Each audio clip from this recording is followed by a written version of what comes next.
Welcome to Chronic Combat Conversations, a live look at our best bets, picks, and predictions for every UFC event. With your hosts, TB Scouting MMA and the Guru, back again from sunny Long Beach, California. Enjoying myself here. We got UFC Denver. You got Rose Namajunas taking on Tracy Cortez, filling in on short notice. Your flyweight main event. We got unbelievable guests in the building.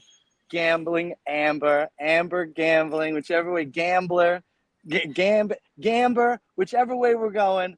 Wonderful, wonderful person, friend of the show, and a long-time proven winning bettor. So we're blessed to have her on the show. But before I can get into that, before I can let you guys break down this awesome show, I'm going to hand it to TB. But I'm going to bounce. So I got a couple. I'm going to bless you all with a little something real quick, though. All right? So my little AIDS parlay. I got, all right, my little AIDS parlay. I got Luana Santos and Razak Al Hassan parlayed, right? That should get me the nice plus money that I need.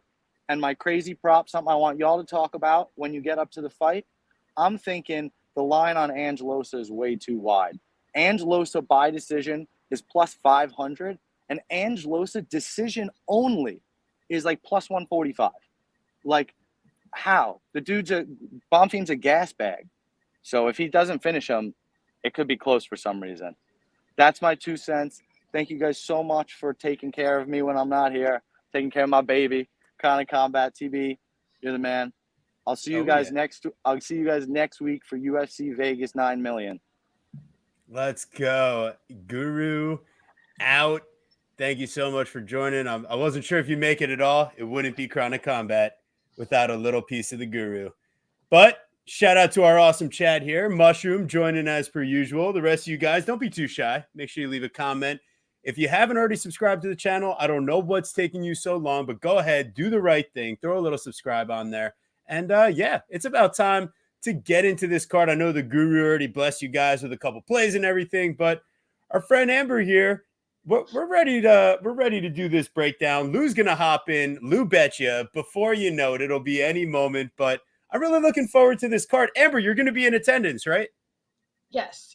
I'm actually flying out on Friday evening to Denver, so I'll be there all weekend, and I'm meeting a few people actually in Denver from the Twitter space. So talking football, I'm excited. So yeah, let's go. I love it. I know you've been part of the gambling community a long time. Have a background in analytics. You do a lot of modeling, algorithm building, and some deep analysis on the socials and fight styles and just general trends. So really interested to get your analytical look at some of these fights, because I've always had a little bit of an interest in some of those things. But before we get into it, do the right thing, guys. Throw a like, comment in the chat. That's a good question. Lou will be here soon. We don't know. It's all about the vibe. So, but yeah, throw a like, subscribe to the channel if you haven't. Please leave a comment if you're watching this on the replay. Do the right thing. Just help support the channel. Always free content. Best guess. I mean, come on. We got Amber in the building. So here we go. We got the main event. It's Thug Rose Namajunas versus Tracy Cortez. I didn't really come up with a good TB nickname. The short notice threw me off on this fight. So sorry, but Thug Rose, man, coming in at a minus 218. Tracy Cortez plus 180. And quite frankly, I think, I don't know, if this was Rose at 115 on her run, I might feel differently, but I just feel like the run here at 125 has been super underwhelming from a visual perspective. And yeah, I don't think that she's the same level of finisher. And she wasn't ever really, Rose Namajunas was never the greatest of finishers. But that brings us to the Tracy Cortez side. And it's like, well, she's not necessarily a finisher either. So we see the over 4.5 here. It should be over 4.5 at minus 280. TB's messing up a couple of things, but that's all right. That's pretty typical. And ultimately it probably happens. Like, we're talking about a Thug Rose, like she's going to need to knock out Tracy from distance with something she doesn't see coming. Maybe it's like the Justine Kish where she catches her, maybe a kick from the outside. But realistically, Cortez has shown proven durability. She's actually got a higher output from distance from minute at distance than Namajunas. She's got a higher takedown rate. She's younger. Pretty sure she's hungrier as far as like title aspirations go. Rose, it's tough to say what version of Rose you're going to see from fight to fight. So I think at minus 218 here, it's just the line's too wide, quite frankly. And especially for a fight that we don't see finishing inside the distance. Tracy Cortez, she's a much safer wrestler, much safer fighter in general than Amanda Hibosh, always going for head and arm throws, risking giving up her back in those transitions. Cortez, if she is going to shoot a takedown, it's going to be more of a single double variety, maybe a little body lock action, but using more of like trips rather than throws where it's going to expose her. We have seen her give up some position on the mat, but at the same time, display a high level of submission defense and the ability to survive bad positions if it does end up there. Jasmine Jasudavicius is going to possess way more aggression and front foot pressure than what Rose typically does at this stage. So I think Tracy, from a gas perspective, I mean, she was preparing for a fight next week. I think the short notice, yeah, it's going to be her first 5-round fight in the UFC, but I mean, Aaron Blanchfield fight, go ahead, look at that one. Like, wasn't that a 5-round title fight in the past? So correct me if I'm wrong on that one, but I'm going Tracy Cortez, probably by decision. But I think her wrestling threat and boxing from inside the pocket is going to mute Rose's willingness to exchange. So give me the Tracy side. Amber, what do you got going on here? Okay. You're so cool. Outstanding, by the way, TV. I love learning from you all each week. So last week, we had Jillian Robertson, right? Remember? And I actually like leaned Jillian Robertson because of the Fury fight with Rose Namajunas and how quickly she subbed Rose. And when I saw that fight, I was like, it kind of led me forward to, is Rose kind of on a downswing? So I actually put the tapes side by side and watched both of them in their last fight. And I just get like what you're speaking of, which is cleaner striking, faster striking. Even if you like break down the camera frame a little bit, which I like to kind of goof around with, just much faster, the volume. I want to say something about Tracy is, can she hit? I think that's going to be kind of the question. I think that Rose packs a punch. And the only other thing that, I went back and kind of dug into her gym and her record. And I think the answer to that is yes. 103 strikes over Jasmine Jasudavicius. I'm probably going to say that wrong, TV. That's all right. Jazz. It's Jasudavicius. If like Jasudavicius. Okay, perfect. Right. So, I mean, for those reasons, also just rewatching the tape, I made the win probability a little bit in Rose's favor, but only like up to maybe like minus 140 at the most. So I really think that Tracy Cortez is a value. I hope it just keeps becoming a value as we get closer. Let's just let that run. That's kind of, as far as the distance is concerned, we talked about, I thought we had discussed that over was minus 280, right? Yes, yeah. So I read it wrong up there. I still, man, I wouldn't want to be in that spot. Yeah. But I think we all know where that's going to go. So I it's too expensive, but yeah. So yeah, that's kind of some of the things as far as finish time and that sort of thing. It's pushing the boundary, but yeah. Yeah, I get it. And listen, last fight I bet Rose against Hibosh, and I came away from that performance just unimpressed. Like I thought that there could have been a lot more done. I understand she's fought the way better competition, has been 5 rounds many times, good get up game. I'm not 100% sure that Tracy needs to wrestle to have success in this fight if it does end up in a boxing range. I get that Tracy's defense, like stylistically, isn't the best, but I think that there have been like market improvements in her game. Whereas Rose, it's kind of what's happening on Fight to Fight and who's she fighting and what style do they have as for what version of her you're getting. So, and I don't think that Tracy lost her last fight, man. If you watch the damage in the stand-up, like, yeah, I get it. The second round happened. She slowed down a little bit there. But by the time the third round comes around, I mean, she is hurting Jasmine in a serious way. And I mean, they land even number of strikes, and she throws less and stuffs all 4 takedowns of Jasmine's in round 3. Like Tracy won that round. She hurt her multiple times. Ultimately, I mean, listen, it is a value play at plus 180, but I think that there really is something here from a trajectory standpoint. And yeah, maybe it is too much too soon, short notice.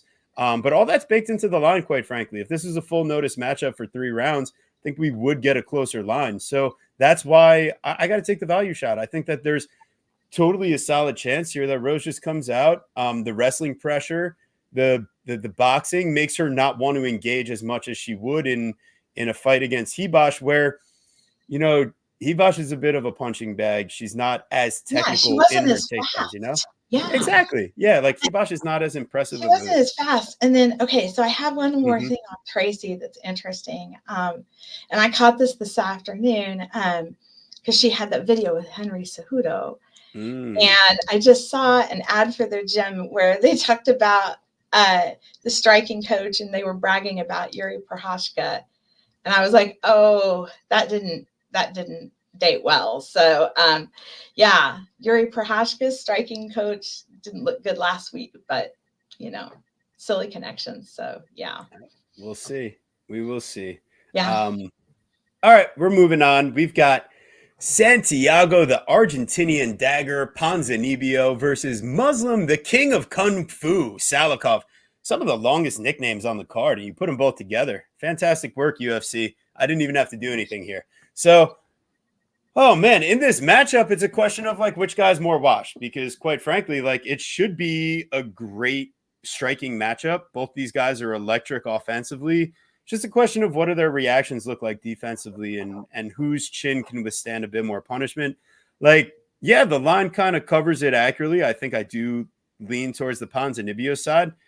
But Muslim Salikov, like nothing looked wrong with him offensively versus Randy Brown. Like they land a near even number of strikes in their last fight.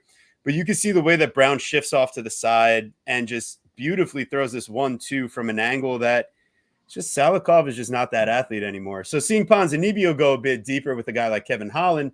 Now keep in mind, Kevin Holland didn't have a right hand that fight due to the fact that he just fractured it against Stephen Wonderboy Thompson. So we're not getting full Kevin Holland in that matchup. But even so, Ponzinibbio is like, he's crushing the calf kicks. He's making Holland not want to like be at distance and have to engage, but do it with like one hand. And eventually Pons is just like, you know, he can't quite hold up. The Morono fight, horrible look. And it's all about Morono and how bad he slows down towards the end of round 3, where like, yeah, Pons gets him out of there. And then Pons doesn't finish Miguel Baeza. I mean, there's a lot of things that point to me like, I don't think either of these guys are necessarily prolific finishers at this point. And I think that the over-under is more priced on what we're expecting their chins to look like. But who's finishing who here, seriously? I think they're both going to be happy to play at range, throw kicks, high five, do that little dap up after they land a nice strike or just miss with a spinning attack. And I kind of like the fight goes the distance and you're plus money here. That's, I don't know, maybe it's a bad angle. Maybe they are just washed. Maybe we see Pons by round 1 knockout. But I don't know. If I was going to waste a little bit of money on this fight, I'm not going to take a guy by finish when I feel like it's more like fight goes to disappointment in my view. So Amber, what do you got cooking here? Well, you hit a lot of the things that I was thinking of in terms of age. They're just not going to have the volume. And that's kind of what I've been looking at lately is just, you know, you asked me about some stats. One of them is, you know, and I don't want to go mathy, but, you know, the volume and the age cycle. And so I think that the distance really looks good here. You know, I wrote down for Ponzinibbio, I went back to some of his split decisions and just did some analysis of what it would look like if he had actually won them and what it was, you know, both sides. Either way, it didn't move a lot. I had him favored in this fight. And I think the thing that is a little concerning is I think we're just kind of rubbing up at the top at minus, you know, I don't even know if we're accurate there. We're rubbing up at the top of what his value is here, just between the two age groups. They're both close. The thing that I thought was interesting on Salikov is when I dug in is his leg. He tends to be a leg kicker in his last fight. And I just thought it was interesting that he went the whole fight with nothing but leg kicks. And in my heart, and TV, you're in the guru experience. And I asked Ghost about this. If he can check the leg kicks, it's like he's good, right? Mm-hmm. So I think those were kind of some things that, Anyway, thank you for that. The striking accuracy he does with Salikov, but I think Ponzinibbio is maybe just a little higher rate, and I both think they're going to go the distance. It's going to be slower. It's not going to be a volume. Yeah, I like that. Yeah, so loving a little potential plus money on the fight goes here. It could be fun, could end horribly, but I recommend not spending a lot of money if you're betting this fight. There's going to be a lot of volatility with aging fighters and ones where they haven't displayed the most consistency, especially not parlaying a minus 192. And then I feel like you bet Muslim at plus 160 and he throws 20 strikes the whole fight and he's not fighting in Abu Dhabi this time. It's like, well, he probably won't get the sketchy decision at that point, right? So, or Fight Island, was it? Like wherever it was that he had that one over Zaleski dos Santos, maybe? Was that sketchy decision he had? So, yeah, I don't think we're primed for another one of those. I'd probably take Pons by decision off calf kicks and a little bit more volume. So, here we go. Oh, man, we got Drew the Crimson Chin Dober versus Gian Lord Silva. Shout out to the Fairly Odd Parents because Drew Dober, I mean, man, that guy's got a chin on him. Size and durability. Even in the Matt Frivola fight, I mean, he's standing up. He's making the argument that he's knocked down, but he's not knocked out, And I got to say, upon rewatch, I was like, what he actually was like, not like Julian Erosa. We'll talk about that one. But like when he gets knocked out, like it's been like sketchy where he goes to get up. Like Drew looks pretty stable on his feet as he's going to get up. So I feel like there's not like, his chin is like fully cracked type of idea. But there is the question of like, what does his striking defense look like? And what does his aggression leave him open to? And then the question on the Gian Silva side is like, well, taking this fight, short notice, up a weight class, 2 weeks notice after you fought 2 weeks ago in Denver against a big step up in opponent. And man, I think he's the better counter striker. I think he's the cleaner technical striker. I think he's more patient. I think Silva might have more power based off of not being able to predict or see his strikes coming as much. But Drew Dober, he's got the pressure, he's got the volume, he's got the experience, and, we're hoping he's still got the chin. So I feel like from a value perspective, right now, DraftKings has it as minus 110, minus 110. So they even moved the line since I updated these. Yeah, I definitely feel like I could get down on some Dober, but there's a lot of considerations where Bobby Green's making him look bad until he's not. He's getting knocked down by Matt Frivola, even though he's having early pressure and success. So there's a lot that tells me, this is probably going to be another one of those ones where I want to stay away. But over 1.5 at minus 115? Are you kidding me? It's over gang season. I think we got to take a chance here because Silva's never been finished. Dober's only been finished once. And Frivola throws a lot more volume. And, I think that there's a lot of other outside factors where Silva, he generally is a bit more low volume. So, man, this could be an interesting fight, and I think we're going to go to an over 1.5. Yeah, I was led to believe it also. So shout out Lou Betcha. We appreciate you. He said he was going to come and join us, but we'll see what happens. I'm not hating it either way. Me and Amber are having a great time. I can put on the shirt and lower my voice and talk about soccer for a minute. Yeah, go smoke a cigarette off camera real quick. You'll bring the full Lou Betcha. Drink a beer at the bar. Did you see that one? Yes. That was the other morning, and I was like, there was a big belt and everything. So yeah. Yes. Good for Lou. Yeah. I with Silva, he fought a week ago, and all over the media, it was all about how much he loved doing it. So they just decided to run it back. And I was like, wow, is this what we do now? These 2 and 3 hour notices? Like, so I had some discomfort with that, and then again, just multiply it together. Going up a weight is a big concern, simply because last year I did a win probability against fighters that missed weight, which is something I'm sure we're going to bump into pretty soon in this card. And almost every single one of them since I wrote that article that has missed weight wins the fight, maybe by 2, like 2 off. I was trying to count. So I think that missing weight or being bigger is a big advantage. And it literally is 1 week. I feel like this is kind of a Dan Ige moment where he's just coming in and, it's going to be what it's going to be. And then fighting nerds, like that's the X factor that I don't completely know about, because I watched him come up through Dana White Contender Series, and they're great and they're unpredictable and they're doing unpredictable things. So, I mean, maybe with Silva, I wouldn't want to bet it. Again, yeah, I don't know. The over, I'm just, I was going to ask if there was one that I don't know what to do. I could just say, I don't know what to do here. And that's this That's one. fine. Listen, at the end of the day, if you don't have confidence in a spot, you shouldn't be laying your hard-earned money on I it. don't know That's what to we're trying tell get you better this one. It's just too close. I mean, both sides. Oh, and there was one other thing. The Moicano fight, when he opened up the face and he but he was dominated on the ground the whole time, where he should have won that fight. And I was just like, there's just too many ifs. Yeah. And I'm talking about Dober. Sorry. Yeah. Yeah, exactly. And that's why it kind of takes me away from like laying on his money line, because I don't know. I feel like it's just, disappointment waiting to happen. But John decision, better counter striker, Dober hittable, may stick and move in on him. Yeah, but like, what if Dober brings in the wrestling approach too? Like that, he has used that against guys like Alex Hernandez. We saw Charles Jourdain land a takedown. We're seeing Lou Betcha joining the show. Oh my word. Wake it up. Look out. I can't let my homegirl be the only one with glasses here. Let's go. I can't let my... Am I allowed to say something before we get down to this? Say something. Say it all. What's going on, brother?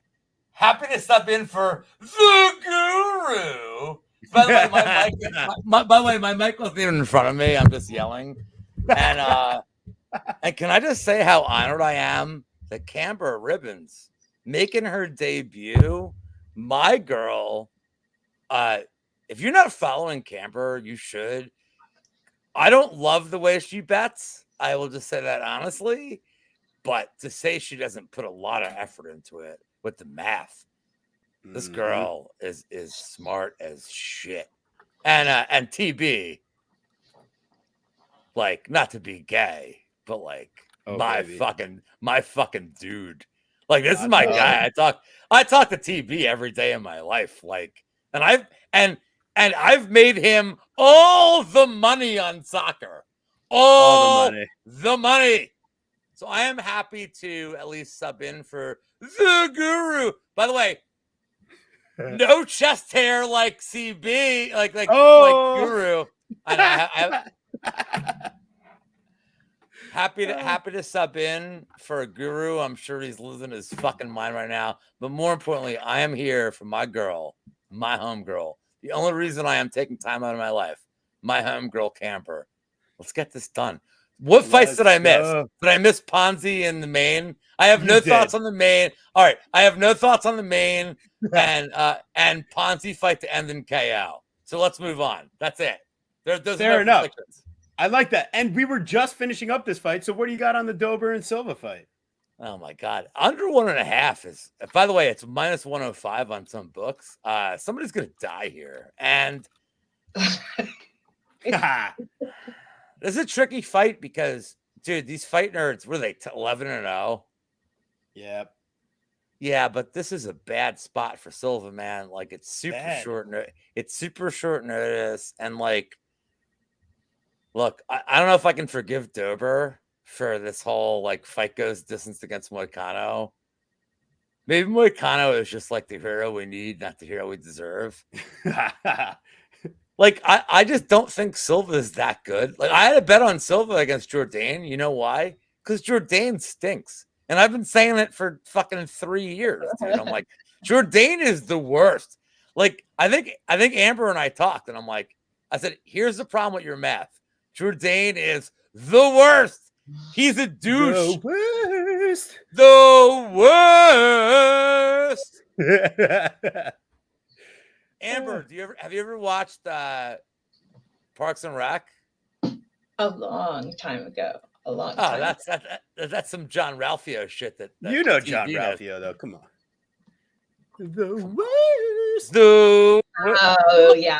Yeah. And you know what his sister says all the time? Money, please. Oh my god. I mean, so look, I love the under 1.5. I think these odds are crazy. But I would look to live bet Dober after 1. Like, why is this line so criminal to Silva, TB, and Amber? I'll turn this to you guys. Dober is a vet. He's fought the better competition. Yep. So my question for you guys is this. Is the line predicated not just on Silva's performances? Is it predicated on people think Dober's chin is done? And by the way, the Crimson Chin, tremendous. Amazing, tremendous. Right? Well, dude, I mean, look, Guru does not appreciate you for doing this crap, and you know that. It's hard. I appreciate you like doing all these Amber, do you appreciate them? TB does all these random nicknames throughout the show. Like, and Guru Guru no-sells it. He no-sells it like a bitch. It's so sad. It makes my The feelings Crimson hurt. Chin. The Crimson Chin is a tremendous name. Like, what? So can I turn this to Amber, our guest? Yes. Can I turn it to her? Yes. Can I pose the question? Sure. I would please. love that. What does this fight look like after the first round?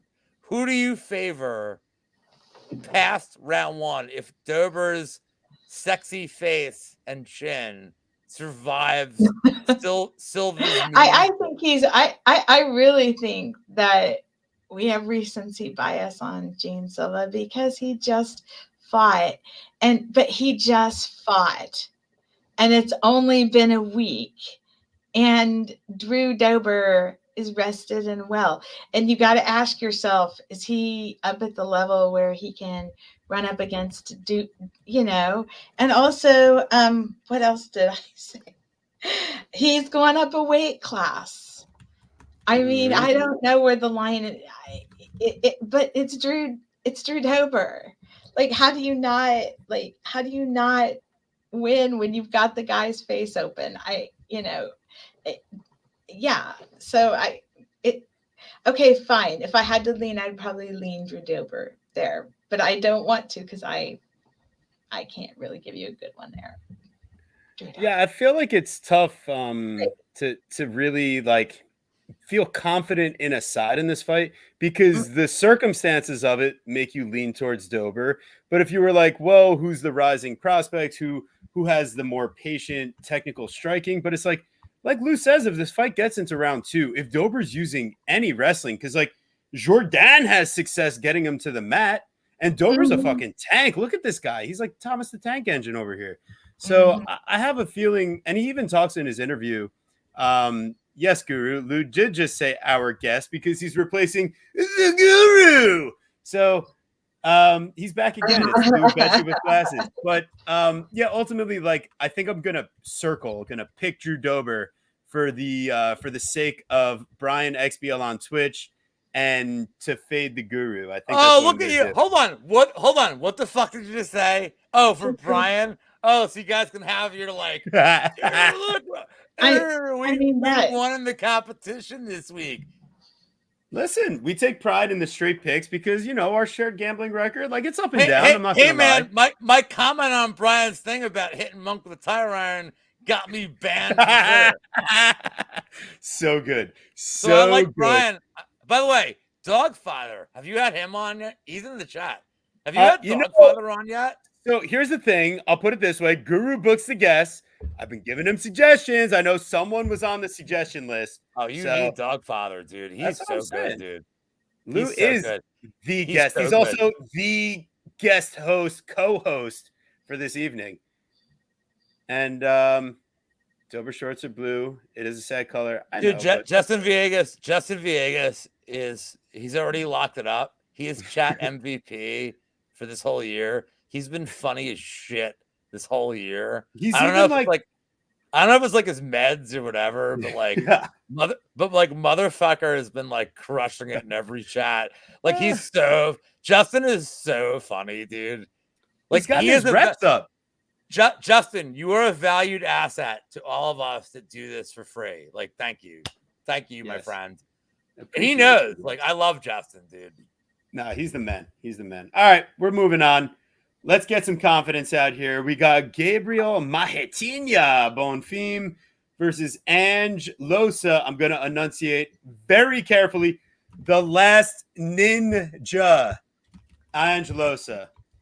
So you got to be careful on these ones sometimes. Natural lightweight. Yeah, you do. I don't. Fair enough. You know, some people got to be careful out here in these streets. But Gabriel Bonfim, my question here is like, is he facing someone with the pace and durability of Nicholas Dalby? And I think the answer to that question is probably no. Am I parlaying Gabriel Bonfim at minus 340? The answer is probably no as well. But there's a couple ways that this fight plays out. And realistically, Gabriel Bonfim doesn't necessarily look to take down guys first. Like, that's not his first move typically. It's swang and bang, baby. And he's going to hurt you. He's going to swing heavy. He's going to land with a crazy left hook, maybe a right straight, maybe a right hook. Like, he throws heavy in the pocket. He's going to put pressure on you. And his thing is like, he's trying to get you to shoot a panic takedown or not react well to his pressure. Nicholas Dalby survives. You know, he gets to round 2. Gabriel Bonfim gets right back to business in round 2. At a certain point, I mean, you just see the look on his face as Dalby fights back to the feet after surviving a head and arm choke attempt. And it's like, how the fuck is this guy still here? Like, what is going on? And I don't think we're going to see the same type. Like, I think Ange Losa does a really good job of like pulling a CJ Vergara whenever he gets hurt and like running the opposite way around the octagon. It's just, I don't think you do that against a guy like Bonfim. I don't think you can just survive by running away in this fight. I think Bonfim might get a knockout finish. It might not even have to be a submission. Losa's never been finished, but that doesn't mean Reese McKee didn't have him on wobbly legs, or AJ Fletcher didn't have him on wobbly, or Brian Battle. Like, you can name guy after guy, and Bonfim is not fighting in front of his rabid home crowd in Brazil for the first time fighting in front of fans like it was in his last matchup. However, I'm not telling you go out here and parlay Bonfim minus 340. There's two ways this fight plays out. He gets a round 1 finish, or this fight goes the distance. That's the two ways that this fight happens. I don't think Losa, like, if he does stand up to it, if his chin is there, like, great. Like, then this fight's probably going the distance. If not, Bonfim's probably finishing in a round 1. And if the fight does go the distance, good luck finding out who wins, because it actually might be like one of those draw scenarios. 10-8 round 1, and then Bonfim's gone, but Losa is just not that good of a finisher. What drugs are you on? I'm on so many drugs right now. Let's go. But yeah, ultimately, I'm picking Bonfim. I think it's a round 1 finish. But if not, I see the fight going the distance. But do I have any large stake on this fight or any real heavy bet that I'm going to be on? No, probably not. So, Amber, what do you got cooking here? Well, the thing about Ange Losa is the thing that got me was the eye poke. The eye poke was concerning. And I went back and looked and... excuse me. I don't know what eye poke is. Do you mean yam bags? No. Do you mean a foul? Do you mean yam bags? Amber, do you mean yam bags? No, he actually stopped the fight. Are you kidding me? Or can I? I thought we were friends. You don't mean no. I mean, no. Do you want me? So he stopped the fight because of the eye poke, and she said eye bags.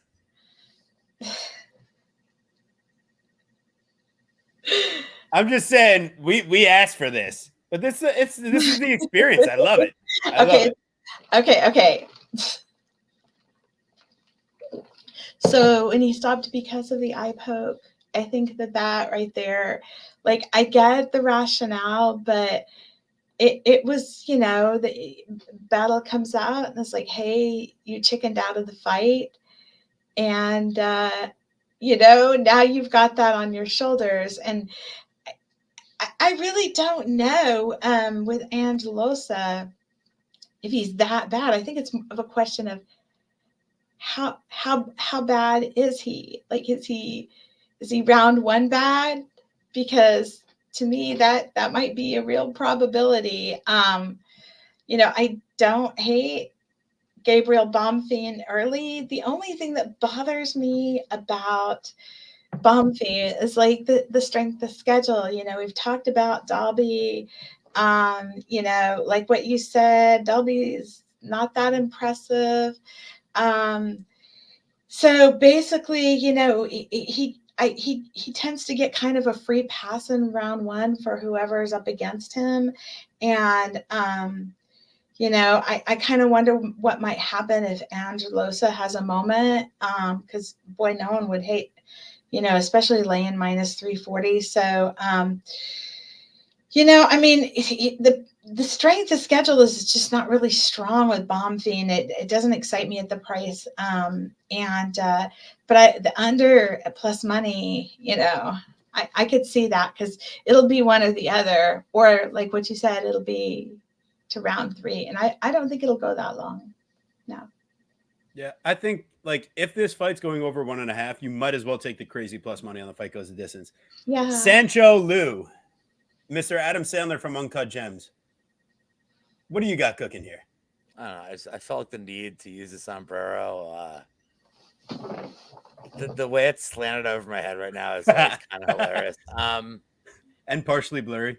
Let's talk about something Amber said that I thought was really sharp. I don't know what Bonfiglio looks like out of the first round, because historically this dude is like okay, I can't even do this, man. It's ridiculous. Also, Pepe, I will literally. I just wrote, if Pepe wants me to stand up and prove I don't have pants on, he has to give me $4, $4, and I'll prove I don't have pants on right now. To Amber's point, is Bonfiglio kind of fights like a psychopath, and he's super tough early. And then to TB's point, Lucy's never been finished, but dude, the guy, again, these guys that he hasn't been finished by, Fletcher almost finished him, and dude, Rhys McKee, if he wasn't a fucking bum, would have finished him. But I have a more important capping thing here that I think that neither one of you guys, no offense to you, Amber, but offense to TB completely. Yep. A big capping point you guys missed here is that I am somebody who is known to love ninjas, and his name is the Last Ninja. So, like the Highlander, did he just wreck every other fucking ninja, and now he's the Last Ninja, or is he making this name up? And I say this because this is important. If he's not the Last Ninja, that whole sideline of people at the cage side are going to be actual ninjas being like, bitch, you ain't the Last Ninja. And I feel like the two of you really fucked this up in the capping process.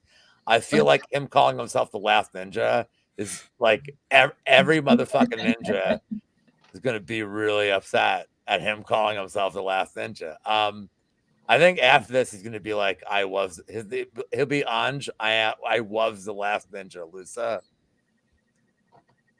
Okay, so 30-second actual cap here. I worry about Bonfiglio early because he's coming off his loss to Dalby, who is apparently Dalby just murdered a bunch of people on his card. It's crazy.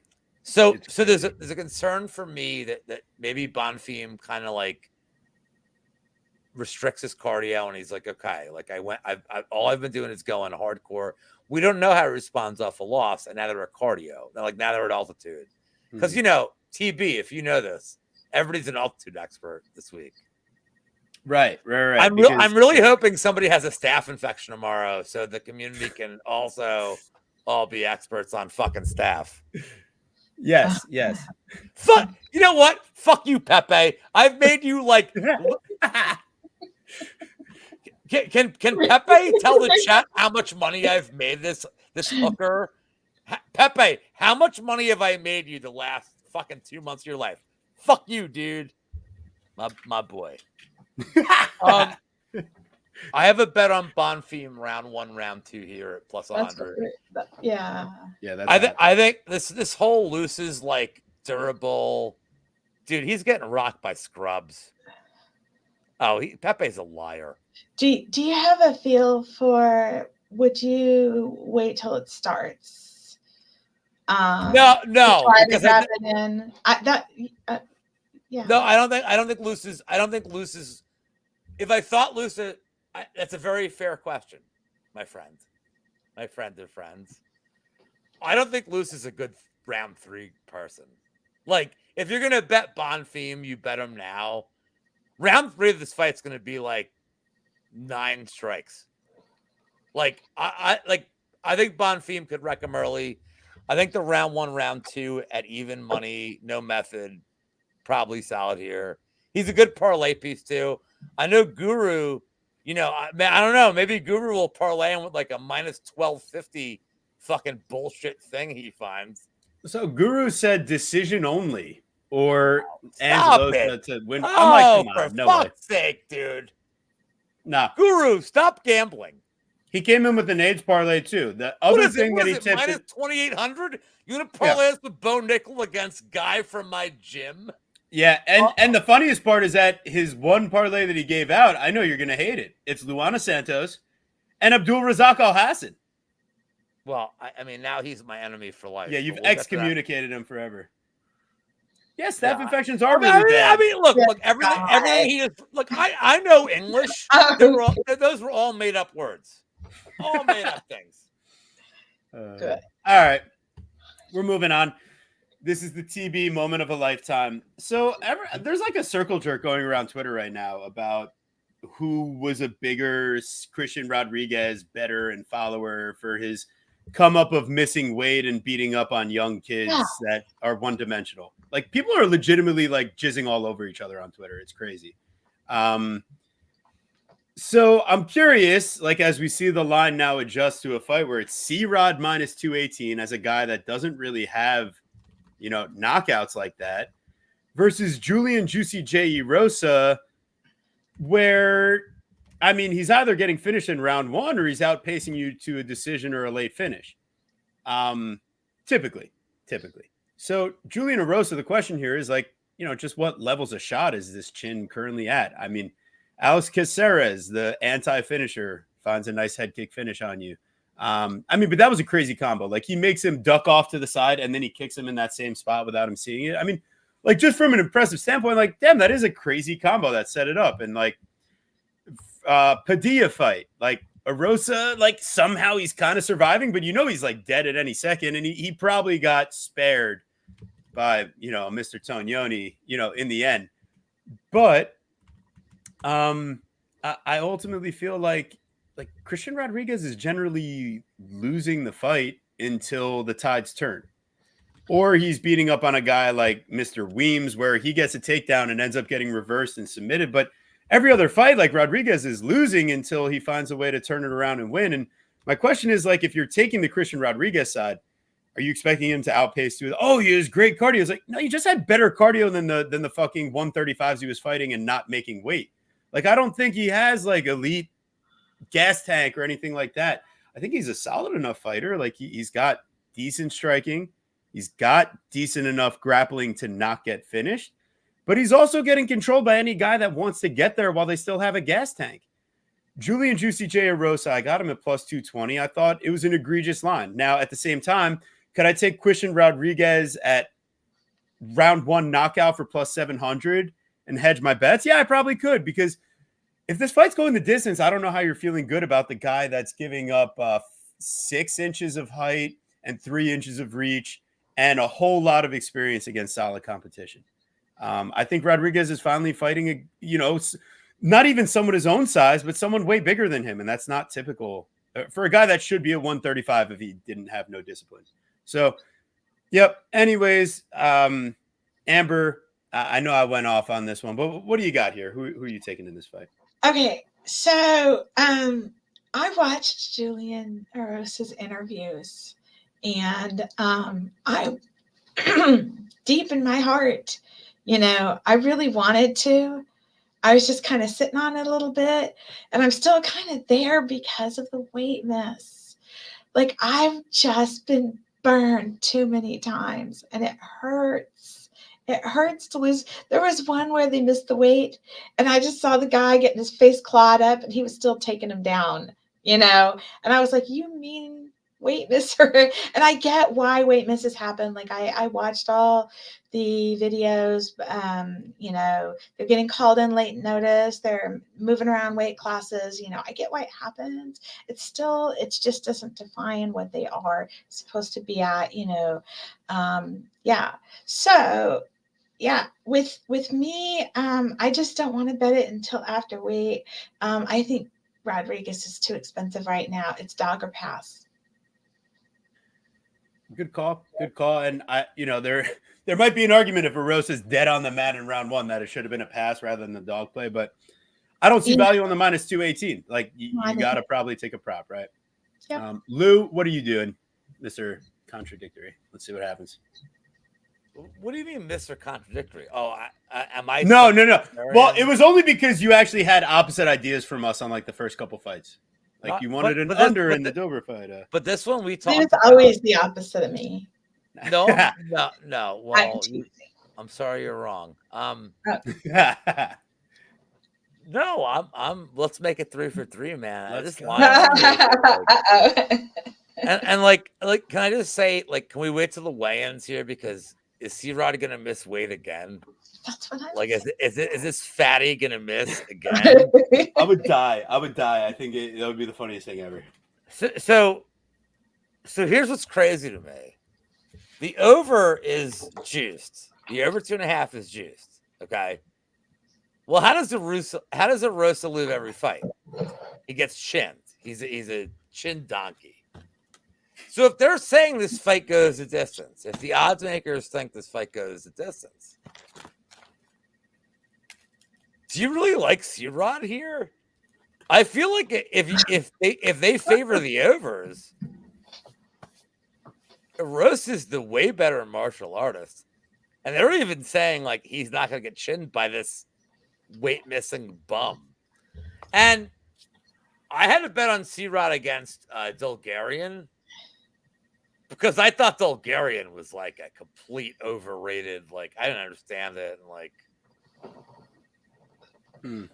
And C-Rod, look, man, he's one of these dudes. You want to bet him if he's like plus 180. He is not big margins to bet -2. Like, even if you think a roast is cooked, then you're assuming C-Rod knocks him out. Well, has C-Rod shown on this level that he's like a finisher? No, dude. So if this fight goes the distance, I kind of think a roast just absolutely has him covered everywhere. So give me Juicy J. By the way, he's not even like massive for 135. No, he should truly be at 135. That is a good one. Chin donkey. I like that. I said that, and that's all right. Dude, Mushroom can have that. Shout out to my dude Mushroom. No. He was saying, like, they were saying they liked that. That was a good one. Yeah, shout out to my dude Mushroom, man. He is tiny for 145. He was not even that big for 135 to all your points. I mean, a Rosa at plus 180, I'm not getting greedy. A Rosa decision is fine. I think Juicy J just like it's Juicy J, dude. Let's go. And then next fight Juicy J has, he probably dies in like 10 seconds. But last thing I'll say, the Ramos fight. He even said he changed like diet and all this shit. He's like, I felt myself getting weak before every fight. So TB, my friend or friends, my ex-girlfriend, TB. If this is just a straight mixed martial arts fight, I mean, Rosa is just way better at like way better the fighting in the cage. Am I crazy? He's way better than C-Rod. No, I agree. I that's why I'm like, the line should be closer to the under if that's truly what the market thought. But I just think the market's taking advantage of the fact that people lost on the Bulgarian bet the last time. I'm that guy too. Lost my Bulgarian bet -125. You're dumb. I bet it at -125. How dumb is that? You know what I mean? Though, I mean, if you have another weight miss, this guy is He's Yeah, not he's gonna he's hurt. a fatty. He's a I fatty. know. Amber. And the fatties win. I'm sorry, they do. They Not win when a they lot. finally That's why actually make I you just move gotta up, wait though. until they get on the scale. I'm with you. I get it. I'm so down for a Rosa, but I just don't trust it till I see it on the scale. I gotta trust but verify. Yeah. I feel you. Well, hey, if you guys haven't done so already, please throw a like on the video. Subscribe to the channel if you haven't already. Always free. Best bets, best guess. Come on. Does it get better than this? We don't even have the guru this week. Come on. I know that people love that. Just kidding. Everybody loves the guru. It's probably the best show ever that didn't involve the guru. The guru. And I showed my chest hair, bitches. That was pretty hot. For Amber, I showed my It showed the chest hair. Yeah. y'all motherfuckers. There's a lady on Twitter that takes pictures of like hot guys. Lou, if you're up for it, I'll tag you in that. I'll tag you in. I'll at you in her collection of. No, I'm good being a weird old guy. Thank you. Nice.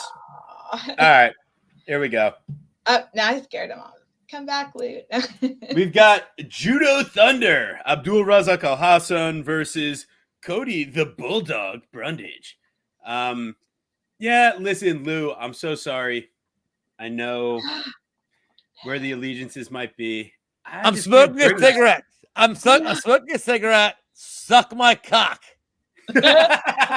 So, listen, man, Judo Thunder here. I feel like Cody's best path is, surviving the early stages, using his wrestling to avoid any distance exchanges, and like fighting a smart game plan. And then I'm like, damn it, I'm trusting Cody Brundage to fight a smart game plan. And like watching the Dalcha Lunjambula fight, like I think Abdul Razak Al Hassan is being sent here to finish what Dalcha started. That was I don't, listen, there is a will, there's a way. I feel like the under is probably the best idea. But then again, if this fight doesn't end in round one, we're probably seeing the most disgusting, hilarious decision. So ultimately, I feel like Judo Thunder here, he should be able to land more impactful strikes. And if Brundage goes for a takedown and somehow ends up on bottom, that visual of what happens to him in the fights that he ends up on bottom, it's not a good one. So I can't take Judo Thunder at minus 170. I mean, if you're gonna take Razak, it's thank you. Pepe beats me to the punch. God damn it. It's round one knockout. That's the only thing you can do in this scenario. And it's probably like plus 100 if they know what they're doing. So it's like 50-50. Either Judo Thunder's winning by round one knockout, or if not, you better sprint to the betting window. And let's get on the Bulldog at that point live. So, yeah, I'll have a little like small, like maybe halfy, maybe a quarter on the Judo Thunder round one knockout play.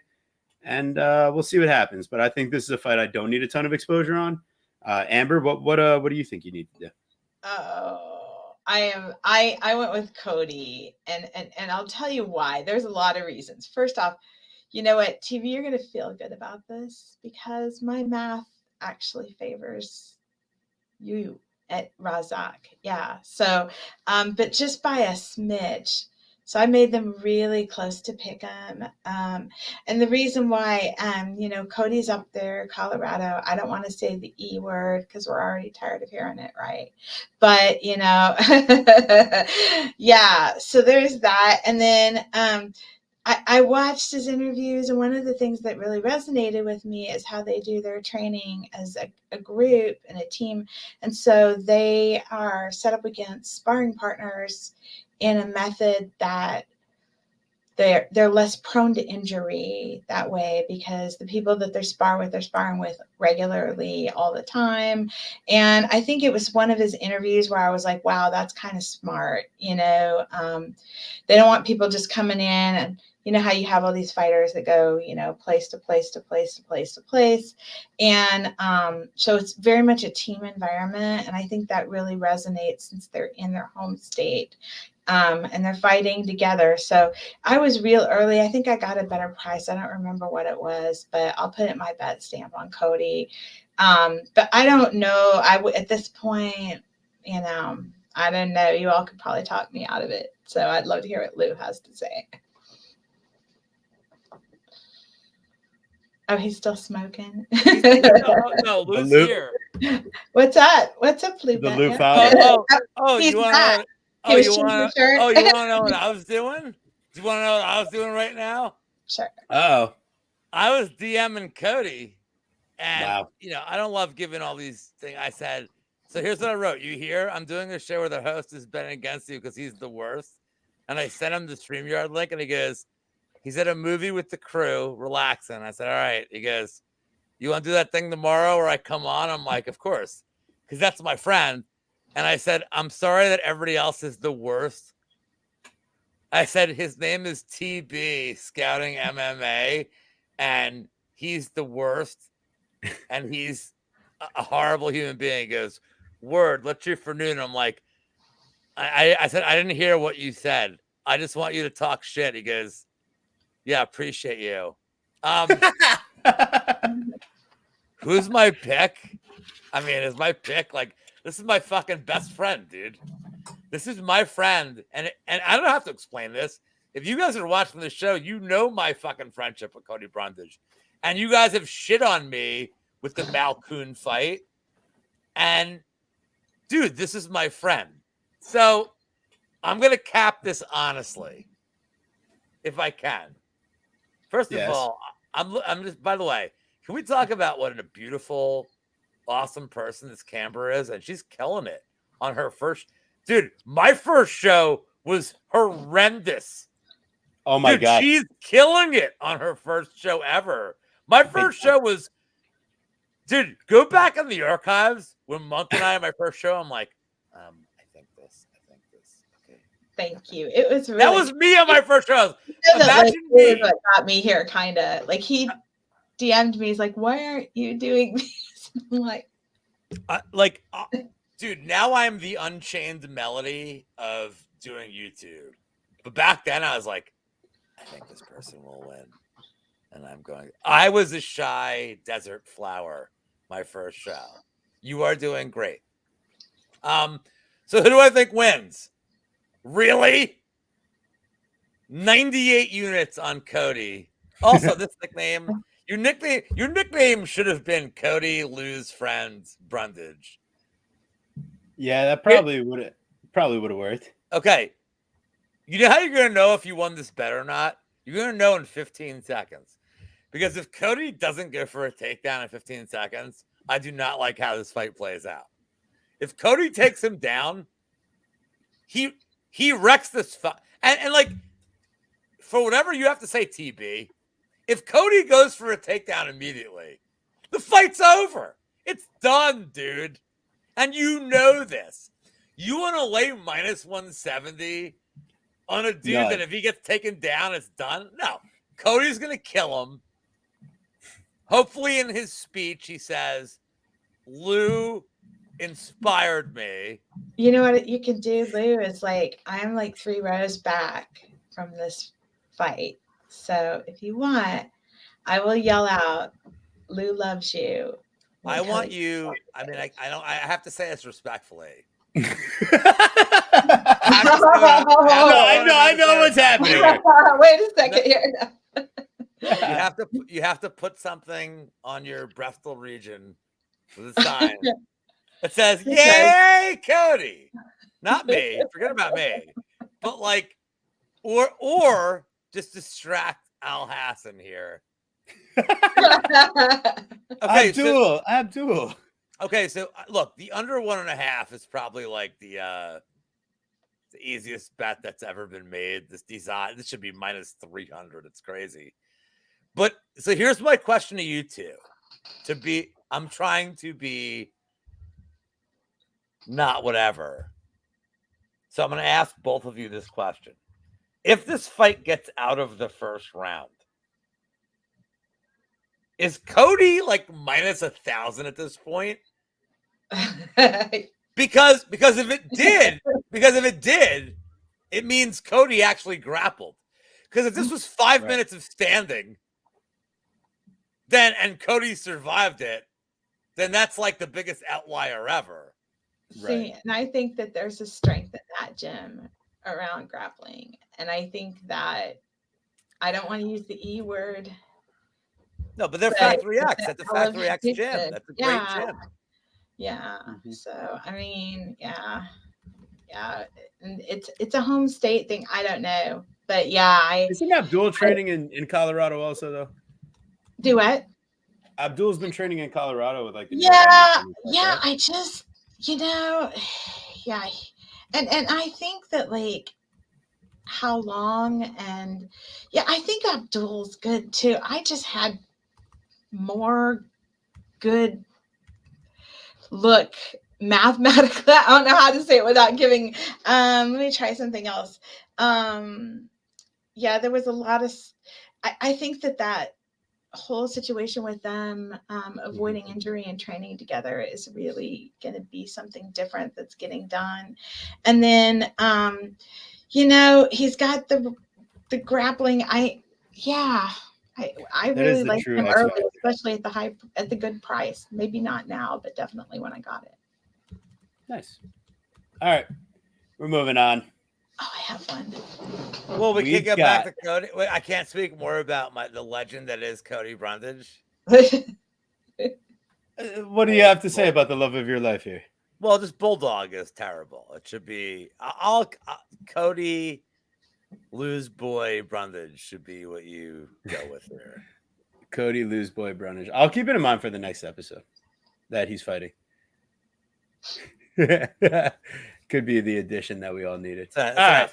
Cody's We're going to moving watch, on. by the way. I gave him the link. He's going to watch this and watch your heresy, and you're going to You die. won't see my heresy. Oh, what I said is if Well, No, He's not my yours, heresy. Camper. No, TB's. He's going to TB's heresy. TB's going to Listen. die. I said if he fights a smart game plan, sure, he's got a path to victory. Am I here to trust Cody Brundage to fight to a smart game plan? Plus money, I get your idea. You I get it. I probably just won't bet it. understand. I'm like his legit psychologist, right? Yeah, well, what did you tell him before the Zachary's Hodolfo fight? The Hodolfo fight. What did you tell him before that one? I wasn't a Jump Gilly psychologist at that point. No, now All he's right, fair learned. enough. All right, well, maybe then that could be the big change in his camp. The question is the Archangel Fatima Klein versus DJ Jazzy, Jasmine Jazdavicius. This I truly don't get it. I feel like the opener was inappropriate, but I feel like the market reaction was even more further inappropriate. Like first of all, we opened up at like Jasmine minus 250. We're currently sitting at Jasmine like minus 102. I took Jasmine at plus 110. I don't understand.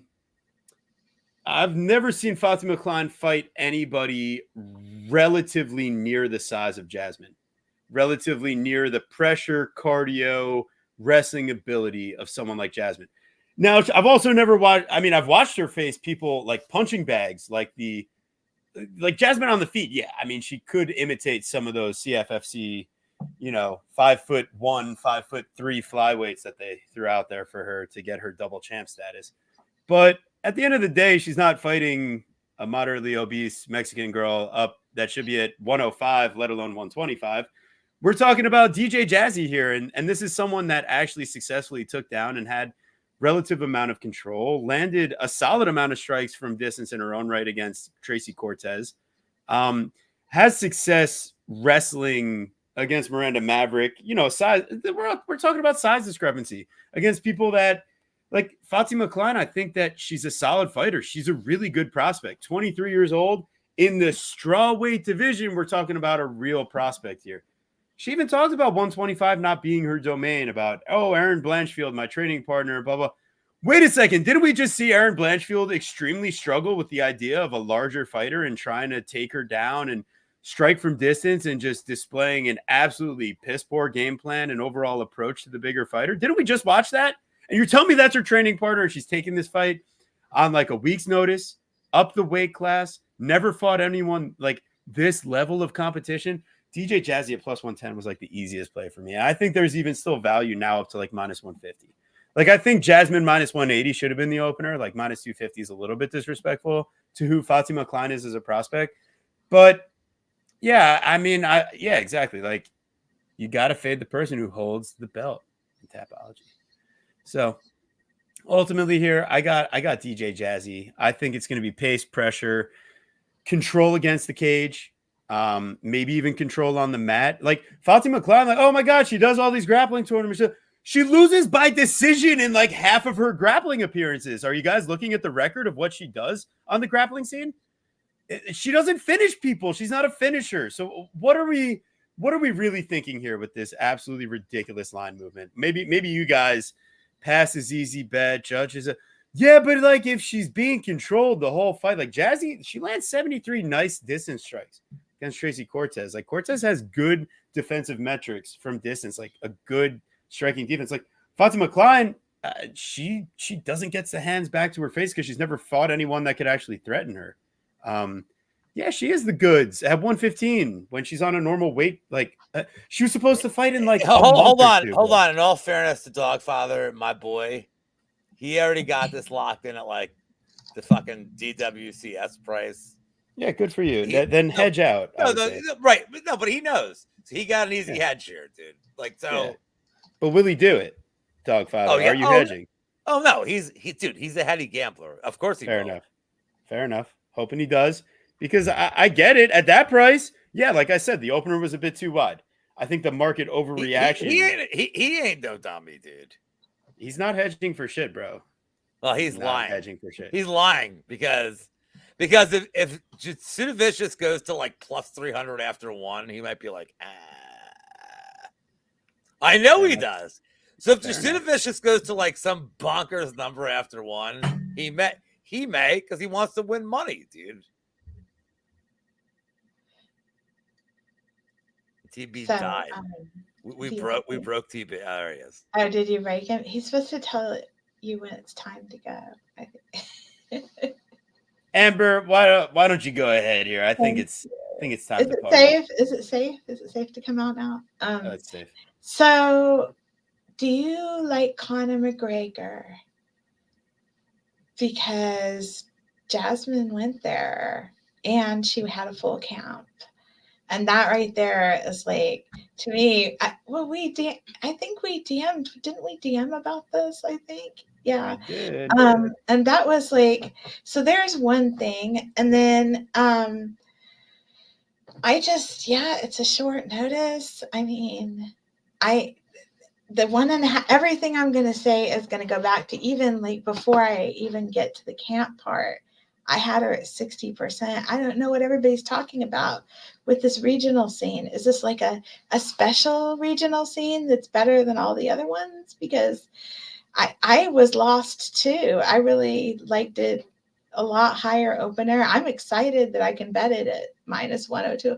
I think when you got it at plus, I think I went out and got some, and I'm going to go out and get some more. So unless there's something surprising at weight, I mean, it could be the thing that bothers me about this could be some unusual bone nickel situation that I don't know about, but I looked all over for anything that would point to Fatima being some sort of breakout. And I really feel like she was just a last minute grab and that this is Jazzy's night. So I don't know.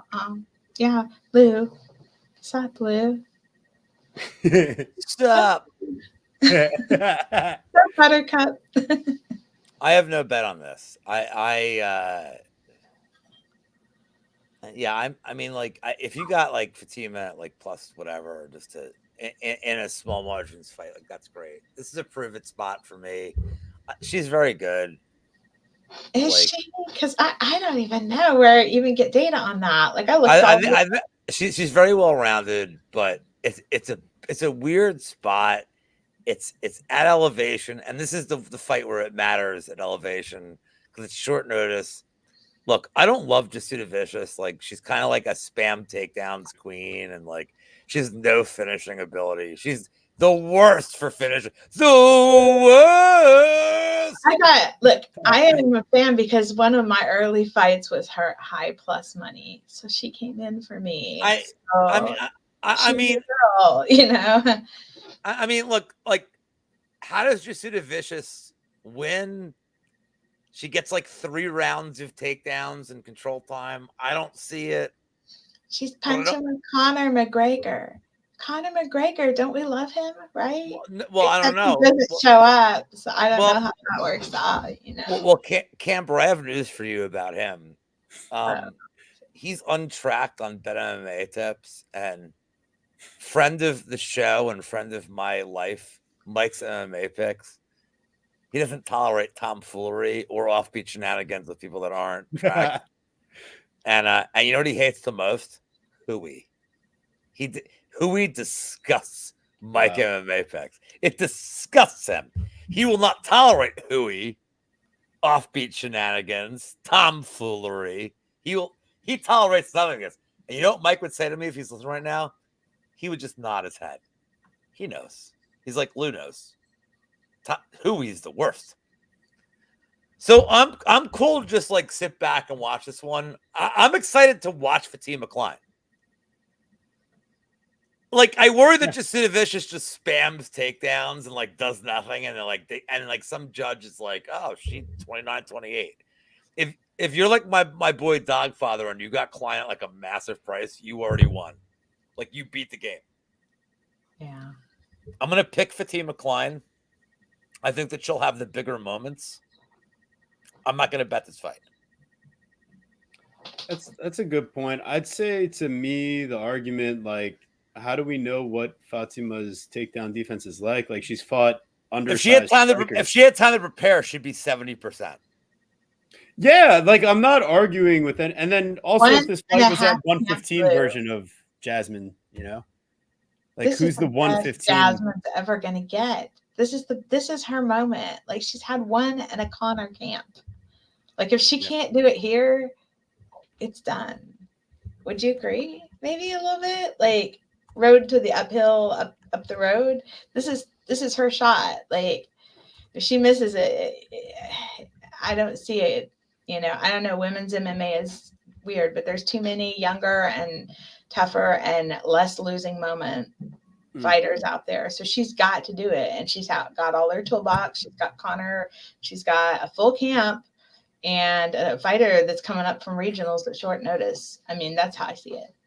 Yeah, Fatima was supposed to fight on Contender Series in September. She's probably just starting her camp from that perspective. And it's a lot easier to guarantee yourself a slot in the UFC by signing to fight up a weight class on short notice, because there's two ways to get in the UFC now. They literally said it on the broadcast. I forget if it was DC or Bisping, but they're like, yeah, the shame of it is that, like, you either need to take a fight on short notice or go through Contender Series to get into the big show. And it's like, well, what's easier than having to fight your way through Contender Series? Well, how about you just sign to fight up a weight class short notice, and then you go back down to your actual weight class, and everyone forgets about that in the future, like Benoit Saint-Denis style, TB, can we just say it would be more awesome if her name was Kalima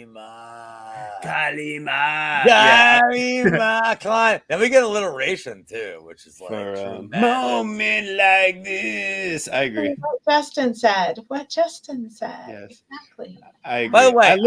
By the way, I have low standards when it comes to, like, if I had to do the sex. But Jasudavicius's hair is the worst. Like, hair is the worst. What? I'm going to wear my hair down for that. It's like, here's my hair. Here's my hair. I'm glad I put it up, Lou. I'm glad I put it up. No, your hair is tremendous. Yes. Hers is like, I have this part, and then I have this other part. That's like, and like, yeah. Even look at her face in this picture. It's like, her face is saying, great, we'll do what you want to do tonight. That's her face. Like, all the time. Great. Cool. God. You are something else. Oh, sure. Put on Peacock, asshole. But then also I'd be like, yeah, but there's cool shows, man. Oh my God. What an asshole. All right. I'm already mad. Now I'm mad. You're mad? Oh no, oh no. Dip. All right. You got Joshua the Fearless Man versus Guru's best friend from the streets of Newark, Charles the Energy Johnson. Guru was at like the press conference and stuff. They ran into each other. He got a nice shirt. They got to chill, chat, have a good time for a short period.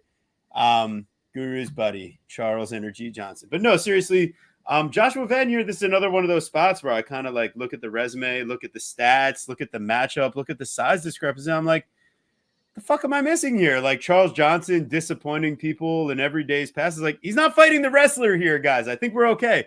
And then you look at like the Ode Osborne fight, like, oh, he let us down again. It's like, Josh Van's not a leg kicker. He's not matching the size, the athleticism, and the reach of a Charles Johnson. So the question here is like, oh, well, like Josh Van, like, well, what does he do? He starts slow and he picks it up as the fight goes on. Well, what does Charles Johnson do? He starts slow and he picks it up as the fight goes on. And if you're not providing a wrestling pace and pressure and the takedowns and making Charles work and think, like, there's a reason why the strikes landed per minute at distance for Charles Johnson are lower than that for Joshua Van. And it's not because Josh Van is that much. Like, nobody lands 9 strikes a minute per minute at distance, because generally when you're fighting actual UFC level competition and not Felipe, I am Buns Bunis, Kevin, I'm going to get knocked out by a real fighter, Costa Borjas. Like, there's a lot of different things that just point me to the Josh Van too much, too soon, too young, fighting in front of fans. He's supposed to be a builder. I don't think he builds in Colorado at elevation on short notice here. I think Charles Johnson, he's been out there a little bit sooner than Van. I think, you know, he's got a 5-inch height advantage, similar reach advantage. Like, absolutely disgusting on the Charles Johnson side. And the volume's not even that much lower. Like, I don't think the pace is going to be that much of a difference if all Charles Johnson has to worry about is boxing, because Josh Van doesn't really do anything else. This reminds me of Stephen Wynn versus Yarno Aarons. This is like the exact same thing for me. Same weight class, not same weight class, but same general idea, like boxing heavy, non-finishing equity type of young fighter that still needs more seasoning versus the guy that's been there and that people are kind of tired of losing on. I think that there's real value. I took Johnson. I missed line movement. I'm an asshole. I got plus 162. It's now plus 170. I feel like there's still, you know, there's plenty of value out there. Go do your thing. It's probably a close fight. Goes the distance is like minus 300. Amber, what do you got? Oh, this one, man. It's like he's feeling 22. It's like Taylor Swift, right? Like, he's 22 years old, Josh Van.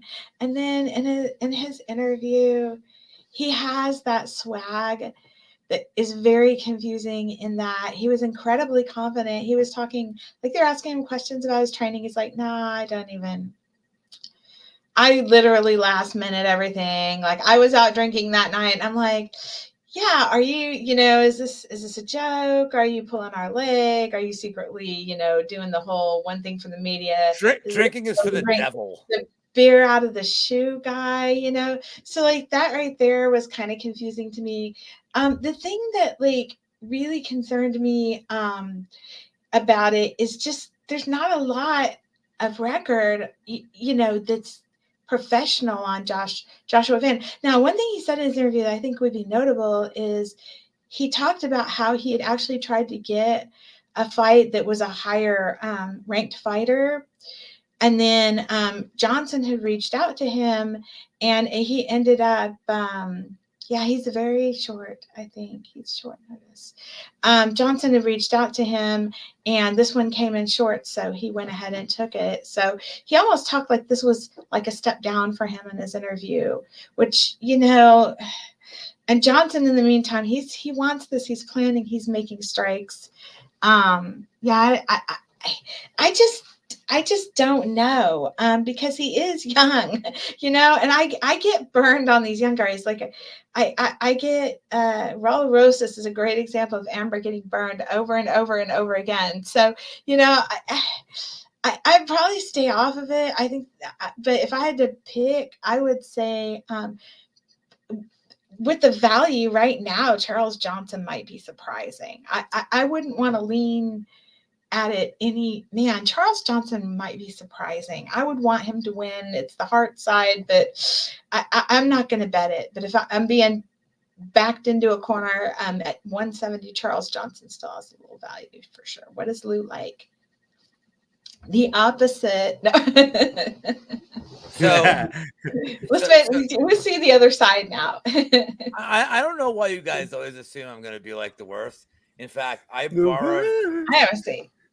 borrowed a prop from Melanie because Guru's not here. You said Guru's friends with Charles Johnson? Mm-hmm. Yes. Okay, so Not I want really, to but- do this as Guru He in would terms do of it. Cody. Oh wait, no, that's I want to do this as Guru would do it. I'm gonna honor my friend. Oh my lord, I cannot even. Oh my lord, these are like wow. I can't even see a thing. I mean, before I get to the breakdown, you look at a total like this on a fight that's a small margins fight. Like, I don't know how you don't take the underdog on a very small margins, like bound to be a split decision kind of fight. This auto click for the dog on a very small margin sparring match. If there's any grappling equity here, it's Charles Johnson. If it's any equity on grappling, it's Charles Johnson for a takedown. Josh Van, look, man, it's so funny. This guy went from almost fighting Tyra, where he would have died. Tyra would have murdered this fucker. To this fight, and Tyra's like, and this is crazy to me because if you look at the guy's like TB, you broke this down so well. Look at the guys that Vans fought. They're all like gassers, dude. And Charles Johnson, who like I don't love historically as a gambler, like I don't even think he beat my dude Zalgas 19 Wives Zamagulov. But Johnson's never been a guy who has a problem with volume late. I mean, if Johnson goes for a takedown at any point in this fight, he's going to get it. And if you're getting like close rounds and Johnson just wants to get a takedown, he's going to get it. This should be a pick 'em, dude. And it's crazy, dude. He's a massive favorite over Johnson, and like with all these fights that he had scheduled, Tyra and like that whole card, like being nonsense. This is like kind of the worst matchup he could have had because Johnson, the dude's like, I do everything you do, and I have good cardio. Like, I feel like Van's just been a product of guys that have shitty cardio. Like that, what was it? The Kohang, I don't want to say anything racist on air. The Kwan Ho Kang fight, Mr. Perfect. Am I thinking of the wrong? No, not Josh. No, that wasn't. It was Felipe Bunis, and it was. No, what do you call him? Boons? Buns. I am Buns Bunis. Well, I've been telling Pepe, like, show me that I'm pantsless on air. Speaking of buns, I'm the hot cross buns betcha. Like, I kind of think Van's just not that good, man. He's all right, but he still has like this glaring hole in his game. Or like he could, dude. Johnson may just be like, "Fuck it, I'm taking him down." And okay, Leo, I have a question for you because I actually did have one I want to ask you all before this.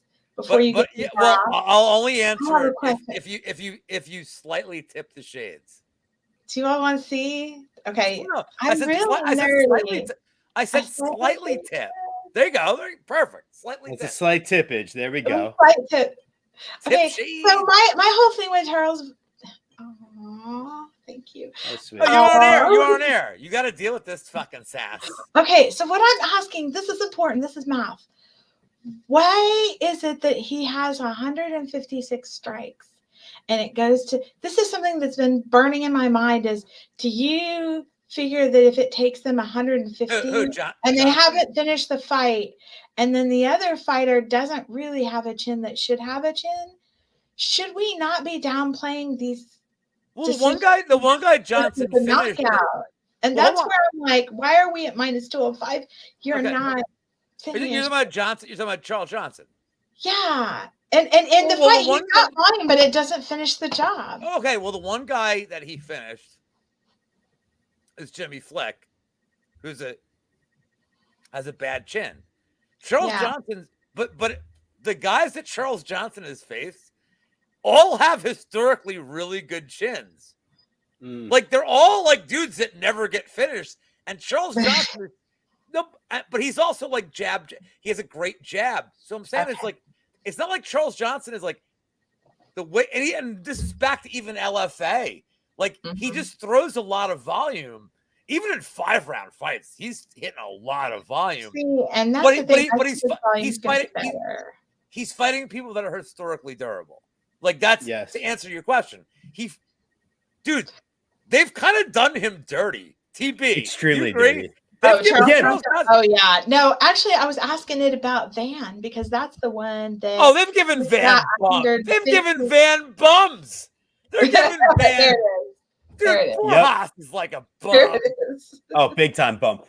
Big time bummage. I mean, I think this line is crazy. Like I am. So we all agree. Like I'm on the Johnson side here too, man.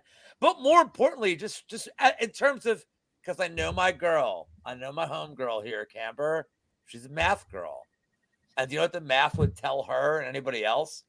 If you're getting a close margins fight where the over 2.5 is like, I mean, not to sound like an asshole, this is a bigger over than like most women's fights. It is. If you're getting an over like this, that's so close margins, it's an auto click on the dog. Yep. Auto click on a close margins fight. It's an auto click. Auto click as a gambler. Auto click. I don't know why I'm doing this, but yeah, let's move on. We go back to can we do the Cody fight again? Fortunately, it's not. Oh shit! Here we go, dude. This is if there's one person I like more than Cody Brundage, she's in this fight. Let's fucking go, dude. All right, we're getting to egregious. Hips up, hose down, bitches. So we've got the Demon Slayer. I'm putting my pants back on to not be. Yeah, I'm putting pants on. Yeah, maybe put the pants back on, Lou. This is going to be a good spot for you for that. Oh, Lord. Listen, we got the opposite of Judo Thunder in our earlier fight, Razak Al-Hassan. We've got Judo Lightning, Luana Santos versus Demon Slayer, or should we say crack cocaine / meth slayer, Maria Agapova. You shut your whore mouth, son. You shut your whore mouth. We're speaking of one over here. I don't know. Maria Agapova, did she find a living situation? Is she in Lou Betch's basement right now? Is she training out of a real gym? Like, what's the situation here? I'm training her. Yeah, but like that doesn't work in an MMA fight, Lou. My God. I'm training her to fight Chris Curtis. Well, that actually could be something, because maybe if there's an eye poke involved, he's out of it immediately. Amber, what is your Twitter? Can you share with the people? I'll have to put it in the link after. Yeah, it's how do I do that? Amber Gambling. Yeah, can you type it in the? Yeah, I'll tell Mushroom. It's by the way, also you're gonna regret this. Yeah, he's the worst. Mushroom's the worst. Worst. Yeah. So make sure you guys are following Amber Gambling. Awesome time. She's doing great. It's a lot scary now. I was a little nervous at first, but Lou was very helpful too. So. Yes, having a good old time. Judo Lightning, Luana Santos. I mean, the reality of the situation is it kind of ends up who imposes their will on who here. Because round one, I mean, her offensive grappling isn't the worst, but I mean, everything defensive about her and her cardio and her living / training situation just scream. Just screams not ideal. But we also went from -240 Santos at the beginning of the week to -395. We're getting to egregious territory. We're getting to the point where everyone throws on the Demon Slayer as she gets to this gigantic plus money number, and that we still might end up with disappointment on that end. I don't know, man. There's no way I don't play this fight unless it's under 2.5 at -125. This is one of my big ones this week. Oh, Amber, what's the play here? I love these. I by the way, I guarantee you I know who it is. Pepe? Guarantee I no. Is it Pepe? I'll tell you after. I'll tell you Fair after enough. the show. No, I know. Who is it? Just do your thing. Do your Oh, thing. okay. Don't worry about chat. Okay. So, What I tell you? What I tell you for the show? Don't worry about chat. See, this is what you have to deal with. Don't worry about chat. Okay. So one of the things that I was gonna say is, with her, I don't. It's just that Maria's just that bad. The Instagram really blew me up. I happened to be at Circa, so I got a really good price. Like when it came out, I was waiting patiently, and so there was that. What does Maria do? She gets submitted. What does Luana do? She submits people. She came on as a real promising fighter, and she's had some personal struggles. We all know about the Instagram post that came up and then came down. I think even I ran this through my AI calculator and I ran my model. And even before I saw the Instagram post, I was on the Luana side. So that's just more fuel to the fire. So yeah, I hit some heavy lay. I don't remember what she opened at, but I got her at opener. So I don't know what I should go look. Minus 225 or so, I think. If not, yeah, I should. I could tell you. It might make me feel bad about myself if you all didn't get it. But I think the thing that might, if Apagova is going to be able to get her, it's going to be in the striking. But I think Luana has the support to get this job done. I think she has the training. I think I looked to see if she was learning striking. I was trying to find some stuff there. So, I mean, I think, I put some, I kept going back actually to put more down. So, I really hope, I guess I can tell you what I got her at. I guess, does Lou have any thoughts on this? I have to put in my password and everything, but.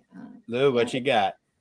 Oh man, I mean, all I want to do is fucking hug her and tell her everything's gonna be all right. But she'd leave the next day. Oh, I got her at minus 270. She I hit her.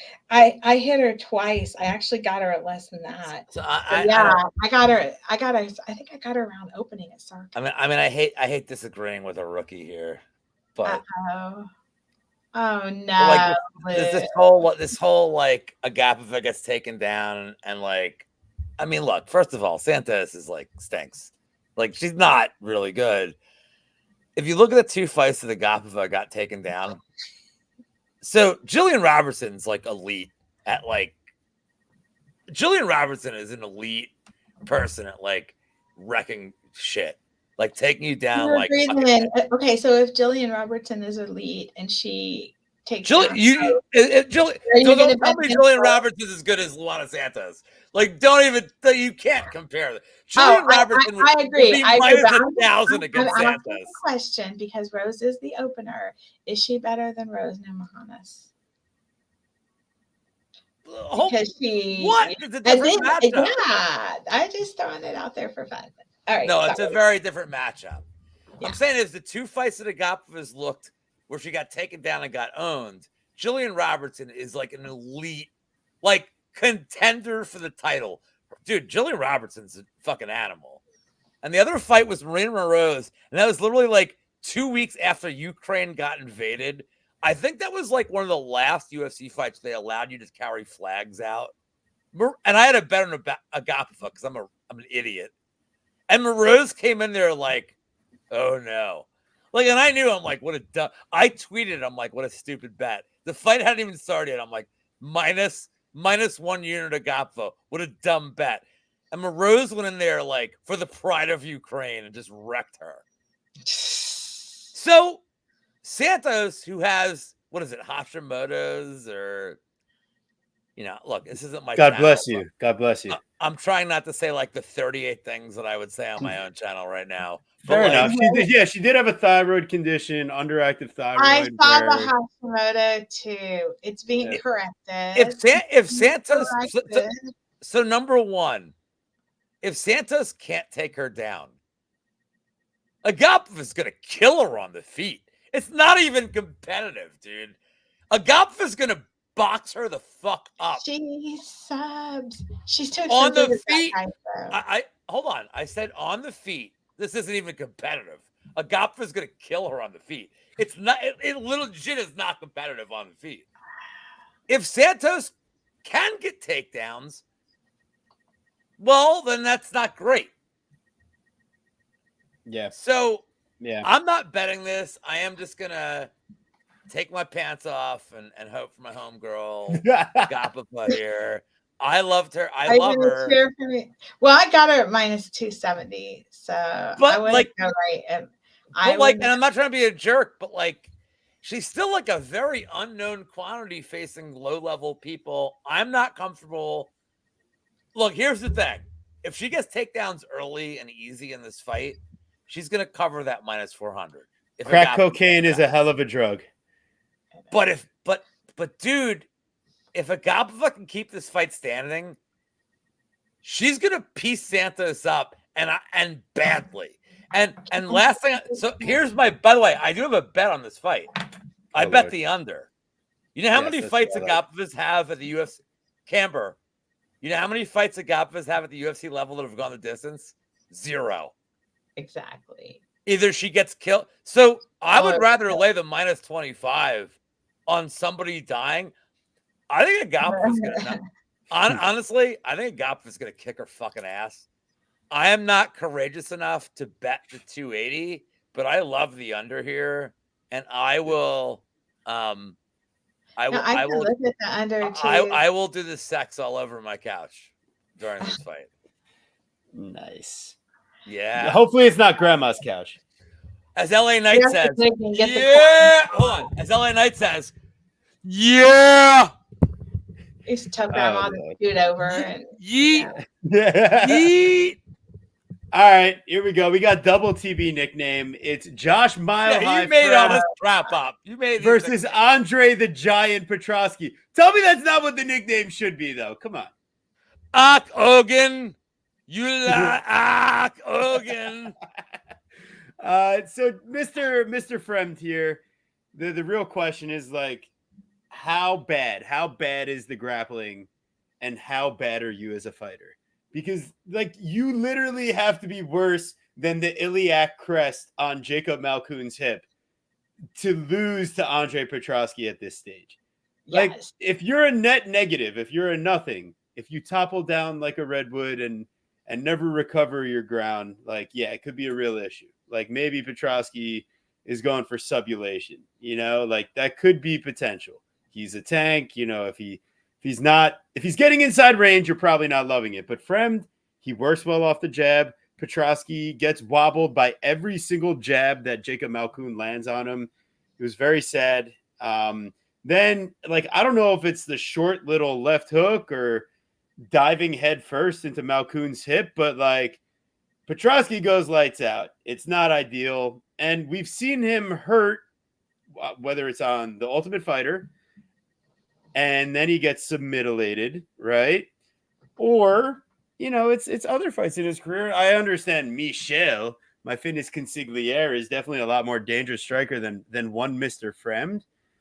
But I do think that you've got a Fremd in me. And we could be seeing, I got plus 110, all right? I think it was worth it. Or plus 100, whatever it was. Plus money on Josh Fremd here was the idea in my mind. Petrosky was down at plus money. Now he's back to the favorite. I feel like this is the gas bag of them all. Petrosky, anytime he actually has to work for anything, like not when you're just wrestling, what is it, like Hu Yaozong or Michael Gilmore. Like, what does that guy have to offer? Seriously, what does he have to offer? And Fred might not have much to offer, and this could end up looking bad in retrospect. But I got a little bit on Fred at plus 100. Gamber, Lee. Is he the best friend? Yeah. My best friend. What do you got going on? So I have like some questions because I when I first started doing this, there was a podcast. I think it might have been you, or it was Fight Night Picks. And apparently, if you are a podcaster and you don't like Josh Fremd, he comes to get you and let you know afterwards that he won the fight, and it was just so hilarious. And and he did. He trolled a few podcasters. I don't know if it was you or somebody else, but with Friend, man, I spent so much time on this and I couldn't get a read at all. Like I had it total pick 'em. I mean, I did everything from, just looking at the percentages lining it up, they're just so close that, there's two different stories. There's The Ultimate Fighter. I watched all of their interviews. The thing about Andre Petrosky is, his come up story through the drugs and he's kind of come up by, he had an addiction. He got out of it even while he was fighting. So, I mean, it's kind of like he's come up and the 2022 Petrosky was a great Petrosky.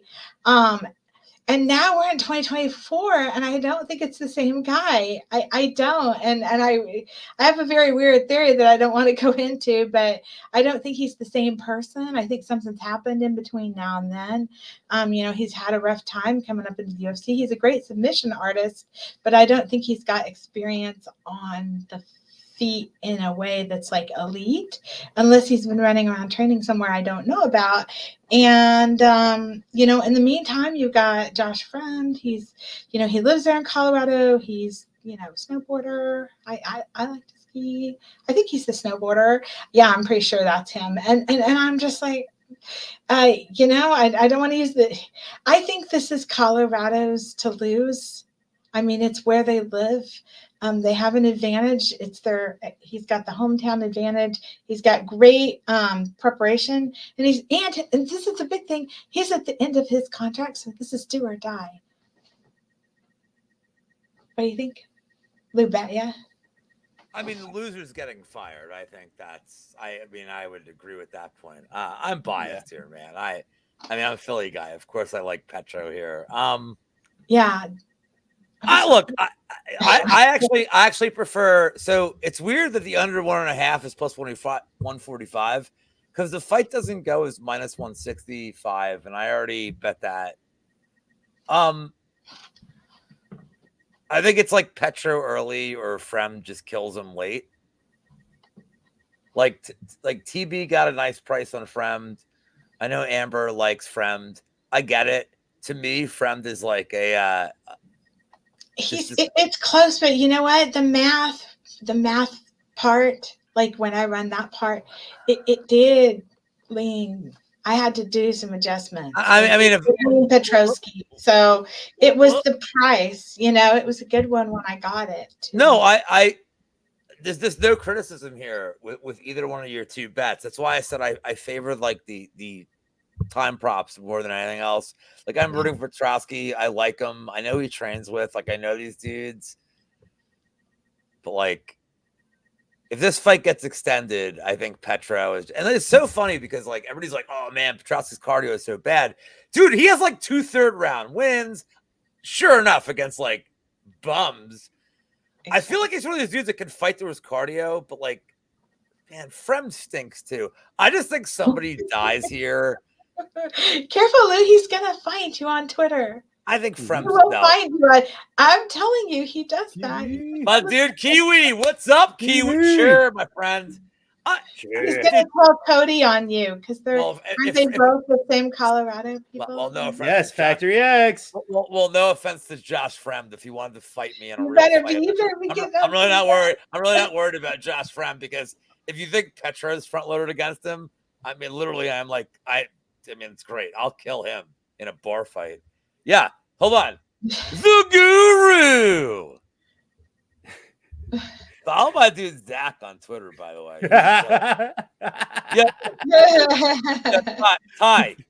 Ty. 2 most underrated people on Twitter, if you love fights, Zach and Ghost. I follow both, and they both follow me. They're like Zach, 4 ounces of freedom. Go follow him. He's amazing. And Ghost, if you like, dude, like all their tweets, 100% of their tweets are about fights. Like I'm like 90% of my tweets are about like my dick or and then I'm like, oh, here are my bets. These guys, those two, Zach's account, Ghost's account, the legit best in terms of like you want like real fight shit. They are the fucking best, dude. The ghost, fantastic. the goat account. I like Ghost a lot, and if He's awesome, man. Well, he's been very responsible for helping me with learning how to deconstruct. Because you care. Because you care. Yeah. So it's been really good for me to understand like how to apply. A lot of that has come from him, and I'm very grateful. And Ghost is funny as shit, dude. Like we talk, he's like he's a little, he's got a little anger. You got a little anger. Yeah. I love it. I like it. A little bit. You need a little bit, you know. Yeah, I like it. A little heat. Oh shit. Oh, is this fight order wrong? It might be because they just fucking changed it again, bro. Like I don't know what's happening out here. Because they added fucking. Hold on. Put that up. The Gulu. The Gulu. Excuse me. It's my. Hold on. Yeah, I'll try it. I just asked you, dude, my eyesight's gonna be fucked up. But hold on. The Gulu. Dude, I can't see him. I can't even see my fucking coffee cup. This is terrible. Oh my god! Yeah, he's got some thick lenses. Well, Guru is not going to give Zach credit. Like, God forbid. It takes away from posting things. Zach's the fucking man, dude. Can you ask him and before he'll chat? TB, you're the host. Can you ask Zach a question for me? Yes. Can you ask him if he believes in Joe Hendry? He'll know what that means. Can you ask if he believes in Joe Hendry? I don't know what's happening here. I believe in Joe Hendry. Does 4 ounces of freedom believe? I'm telling you, that's not a troll. Does he believe in Joe Hendry? I would not troll you on your show without you knowing. Ask him if he believes it. You have to say it on air, though, dude. It's not a troll. Ask him if he believes in Joe Hendry. Do you believe in Joe Hendry, Zach? That's what we need to know. Say his name and he appears. I believe in Joe Hendry. See, he already believes. He's in the chat. He believes in Joe Hendry. He believes in Joe Hendry. Wow.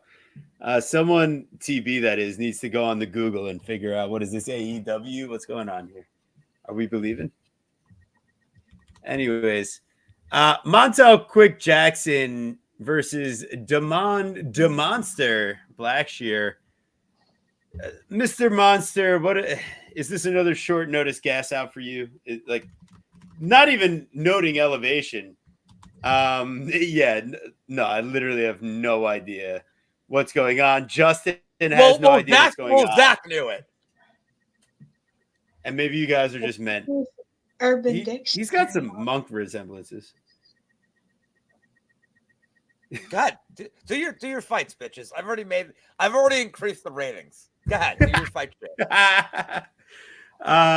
Mr. Quick, let's be serious. I'm probably more interested in watching back some Montel reruns than I am watching a Montel Jackson replay of a fight. Montel Jordan's music is probably way more soothing than what Montel Jackson is going to perform inside the octagon. But then you're like, well, damn. I mean, the Monster's out here losing to Chris Moutinho on the regional scene and completely gas bagging in multiple short notice opportunities previously. And I'm like, well, damn. I mean, Montel Jackson, like, he's just underwhelming. He's had his own letdowns, but I mean, that's against the Pikey Johns and against Ricky Simone back when, like, Ricky was still, doing his thing. Like, it's not the same Ricky Simone these days. The question is, like, Montel, this is definitely a step up as far as competition and athleticism goes from your recent matchups. And that's why I think we're getting this interesting pricing. And, man, there's probably some value on the Damon side. I just haven't got there to pull the trigger because ultimately I do think this fight goes a distance. And I do think Damon falls apart down the stretch. And yeah, that is actually interesting. Really interested to see if Thailand helped Damon at all. I mean, no USADA, could definitely be of interest from a cardio perspective. So I don't know. We'll see. I'm very interested. I think the fight goes the distance, but so does the market. And the line is close. So, I mean, maybe I lean towards the fight goes in Damon. I don't know if I'm getting enough value to do it, but at the end of the day, I probably need $20 on this fight. So we might just have to pull the trigger on the Damon side, given, who does Montel really pull apart against? Like, who does he really pull away from and Damon has competed pretty well against some high-level talent. So I don't know. What do you got, Amber? This one was kind of like one of those kind of shoved together. Are they going to do something, And I kind of like I'm excited to watch this fight. I think it's going to be pretty close. The thing about Montel is he's got the math. It's very clearly leaning his direction. The problem is who he got it on, and I really I look at it and I'm like, oh man, I really, I want to bet you, but I wasn't really impressed with some of the stuff that he won on. And I'm looking back and I'll say, yeah. That one was out in round 1, but let's look at that nothing. Excuse me, can I interrupt for a second? Yeah. I know you're new at this YouTube thing. Can you just say it right? Yeah. Yeah. That's it. I'm just trying to help. I'm just help your presentation. I'm trying to help your presentation. Yeah. Okay, so for the Yaya sisterhood down below, right? That's a girl joke. I love this. I love this. Did you watch that movie, Lou? Do you know what I'm talking about? I love this woman so much. She is a professional. But go ahead. Yeah, of course. By the way, I think Yaya sisterhood. I'm just curious. Hey man, TB's been in a healthy relationship his whole life. He probably knows the Yaya sisterhood too. Now you gotta Google it when you get to, none of these guys know. Okay, so anyway, yeah, that's the thing. He hasn't really impressed. And then I think, but still, I think he's gonna. Man, I think he's gonna win the fight. I'm not real excited about the price, and I think he's probably I don't know. I mean, he's got a lot of energy. He's finishing early. He's there's a lot of decisions, but he's coming up the park. Damon Blackshear, I think when I never really felt like Mario Batista was super impressive. And that kind of soured me on the loss. Ricky Simon, we just saw him. I don't know. Scream like you're hurting cattle. Yeah. Yeah, exactly. Wait, is it giddy up? So yeah, okay. Oh, here comes Lou. I should start herding the cattle here. What's up, Yaya? Well, it took all these fights for me to finally go against you guys. I have a bet on Blackshear, big. Oh God. And you're gonna make me so sad and I don't like blowing up DMs, but I'm a guy and I'm a guy that does some guy things, and I tell Ty, I'm like, yeah, so a lot of things I can't say because I'm gonna confuse names and I want to be accused of being a racist. Mm-hmm. And he's like, yeah. He's like, yep.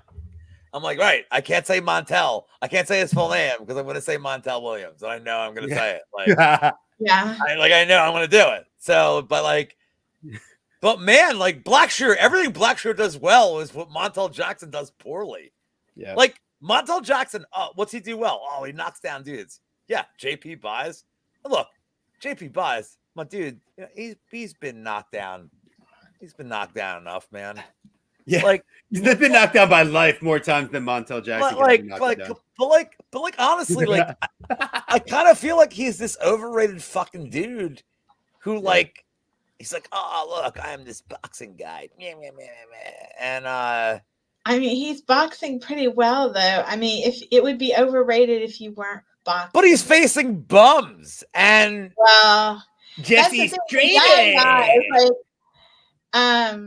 To your point, you say the math, and I'm not. I'm with you. No. I'm not going against you with the. No, he doesn't have he doesn't have a ton of volume, but the volume he does, he is winning the fight. My fucking dude. Let's go. Demont doesn't have it either. Neither one of them have volume. So yeah, tell Aussie Fight Fan, go follow Camber Rivers. No, he has followed me before. Okay, I don't know, man. Did you I'm just trying to help you, bruh. like a long time ago, and there was a bunch of us there, and Aussie Fight Fan was there. He was very nice to me. Okay, well then sorry, because what I meant to say He is, probably doesn't as even the remember.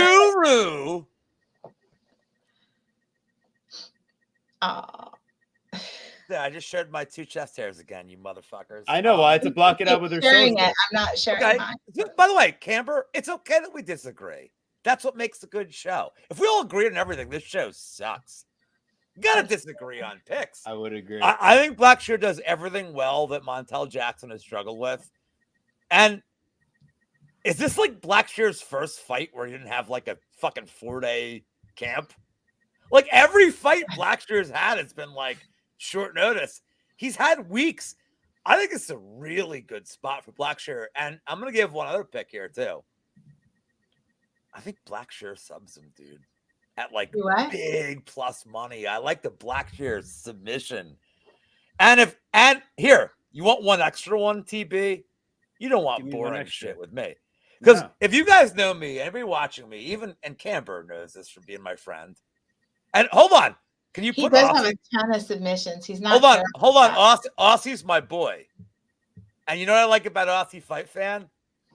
He doesn't get out of bed for plus 200. But you know what Aussie, but he gets out of bed for some big ass props. Aussie's kind of like wired like me. Hey, Aussie, what do you think about a Blackshear twister? If you can bet that exact prop, watch him in chat. Aussie right now has Min Chubb that I'm like, think about the twister. He's like, if he doesn't have Min Chubb, he's literally on Bet365 right now being like, I now need to know. I think Blackshear can sub this guy, man. I think I'm going to give away Blackshear by twister. Round 2. I think Blackshear gets him out of there. I think he's so much better than Montel. I think Montel Jackson is very overrated. So to your point, Camber, this isn't disrespectful. This is just like such a bad matchup for Montel Jackson. Like Blackshear is literally everything that Montel Jackson struggles against. That's just the way it is. It might be the most degenerate bet he's ever heard. And don't tell me that's not worth $5. On like, it's going to be 70 to 1. You don't think that's worth $5? There, look, he's it. Get off. Oh, he's out of bed. He's out of bed. He knows, dude. It's not a bad bet. Dude, Montel Jackson's takedown defense is shit, dude. In elevation, useless. Or no, he didn't say useless. His name is he said degenerate. It is degenerate. You know what's so funny? If you know my betting history, I can't hit a minus. I'm like 0 for my life in minus 200s. See, Ty, you know this from NFL, from fights, whatever. You know this. Minus 200s, I suck. Plus 800s, I'm like 50%. Like that's the bets I hit, dude. Right. That's what dreams are made of. I don't hit minus 200s. I fucks with plus 800s. Well, this fight's for America. You want to know the odds? I know the odds if you don't. I think it was plus 230 favorite. Darius Flowers. 500. Elder minus 500. Evan Elder? Well, in this economy? I got told that Flowers was plus 400. So I'm guessing that like holy guacamole. Yeah, I mean, let's see. Is right. Oh God. So I mean, my God is all I have to say about this fight being put together at this stage. I don't see it listed on Fight Odds, which is generally where I'll go. They'll have the Bet Online numbers normally. So if is it on Bet Online at this point? Let's see. We're doing a refresh, but Darius Flowers, Beast Mode versus Evan, the American Elder. Evan, respect your elders. I think I like that one. Respect. Yeah. Evan, respect your elders. Sounds good. You're dumb. So listen. You're the worst. Thank you. You're filling in for the guru perfectly. This is amazing. The guru! Show them chest hair. Show me them titties. Oh, there he is. Oh, look at him. All right. So here's the two ways that this do it. These are the two ways that this fight goes for me here. How do I not bet Flowers? That's number one. And number two, if you're not betting Flowers, or if you are betting Flowers, how do you not bet Elder by sub in the case that Flowers doesn't win? Dude, He's fight lost by doesn't submission 5 times. doesn't go is gonna be like minus 18 million here, dude. Yeah, probably. So I at don't the end of the know day, what that line is. Like I'm very confused. Literally, like TV texted me this morning and told me there was another fight on the card, and yeah, I spent like half an hour like this afternoon trying to scramble it together, and there's not a ton of data, and it's the last minute, and I wouldn't. Yeah, I don't know about that one. Yeah, I've got a few notes, but I'll let you all take it, and then we'll. Yeah. No, what are your notes? I'm curious. I really didn't do much. Okay. I was at work all day. I think with this one, Camber, you don't need to be a professional for a fight that got announced like fucking 3 hours ago. Well, we're just shooting darts right now. Like you don't gotta be a professional here. You don't gotta feel like a professional on air. Like I think the Elder advantage is the ability to switch on the feet, and the tape. You know, he kind of comes across, but he's got like 2 losses in a row, and he's not that great. There's not much of a height advantage that he goes to decision. Is Darius? I guess the question is Darius Flowers just terrible? Because I don't even know when it opened up. I thought it'd be way closer though. Yeah, that's a fair question, by the way. I mean, how terrible is Darius Flowers? Like, he isn't that bad, is he? Camber, can we talk about your my math, and then your evaluation here is, does this dude just fucking suck? Oh my God! I mean, I'm not kidding, because well, hey, sometimes the math ain't worth it. You're like, great. Does he just suck? Like, I mean, I get to the point where, especially like, these matches are supposed to be matched somewhat together. Like, it's not supposed to be 60-70 win probability on one side and 30. I mean, that's how fights are put together. So when I see these things and they're just off, I don't even know. Like, I'm trying to look up my app. I didn't even know the odds on this thing. It's massive. Elder's a massive favorite. It's like bonkers. You have to go on Flowers. Massive favorite. Yeah, I don't even see. I have Circa up. I don't see anything. Let me go look at the other one. It just came out. Like, it's not on all books. So if you don't see it, is it on DK? Is it DraftKings? No, it's not even on Fight Odds. I think Bet Online. Like I'm saying, it just came out. Like in the last. It probably came out while we were doing the show. Like it didn't. It's just out.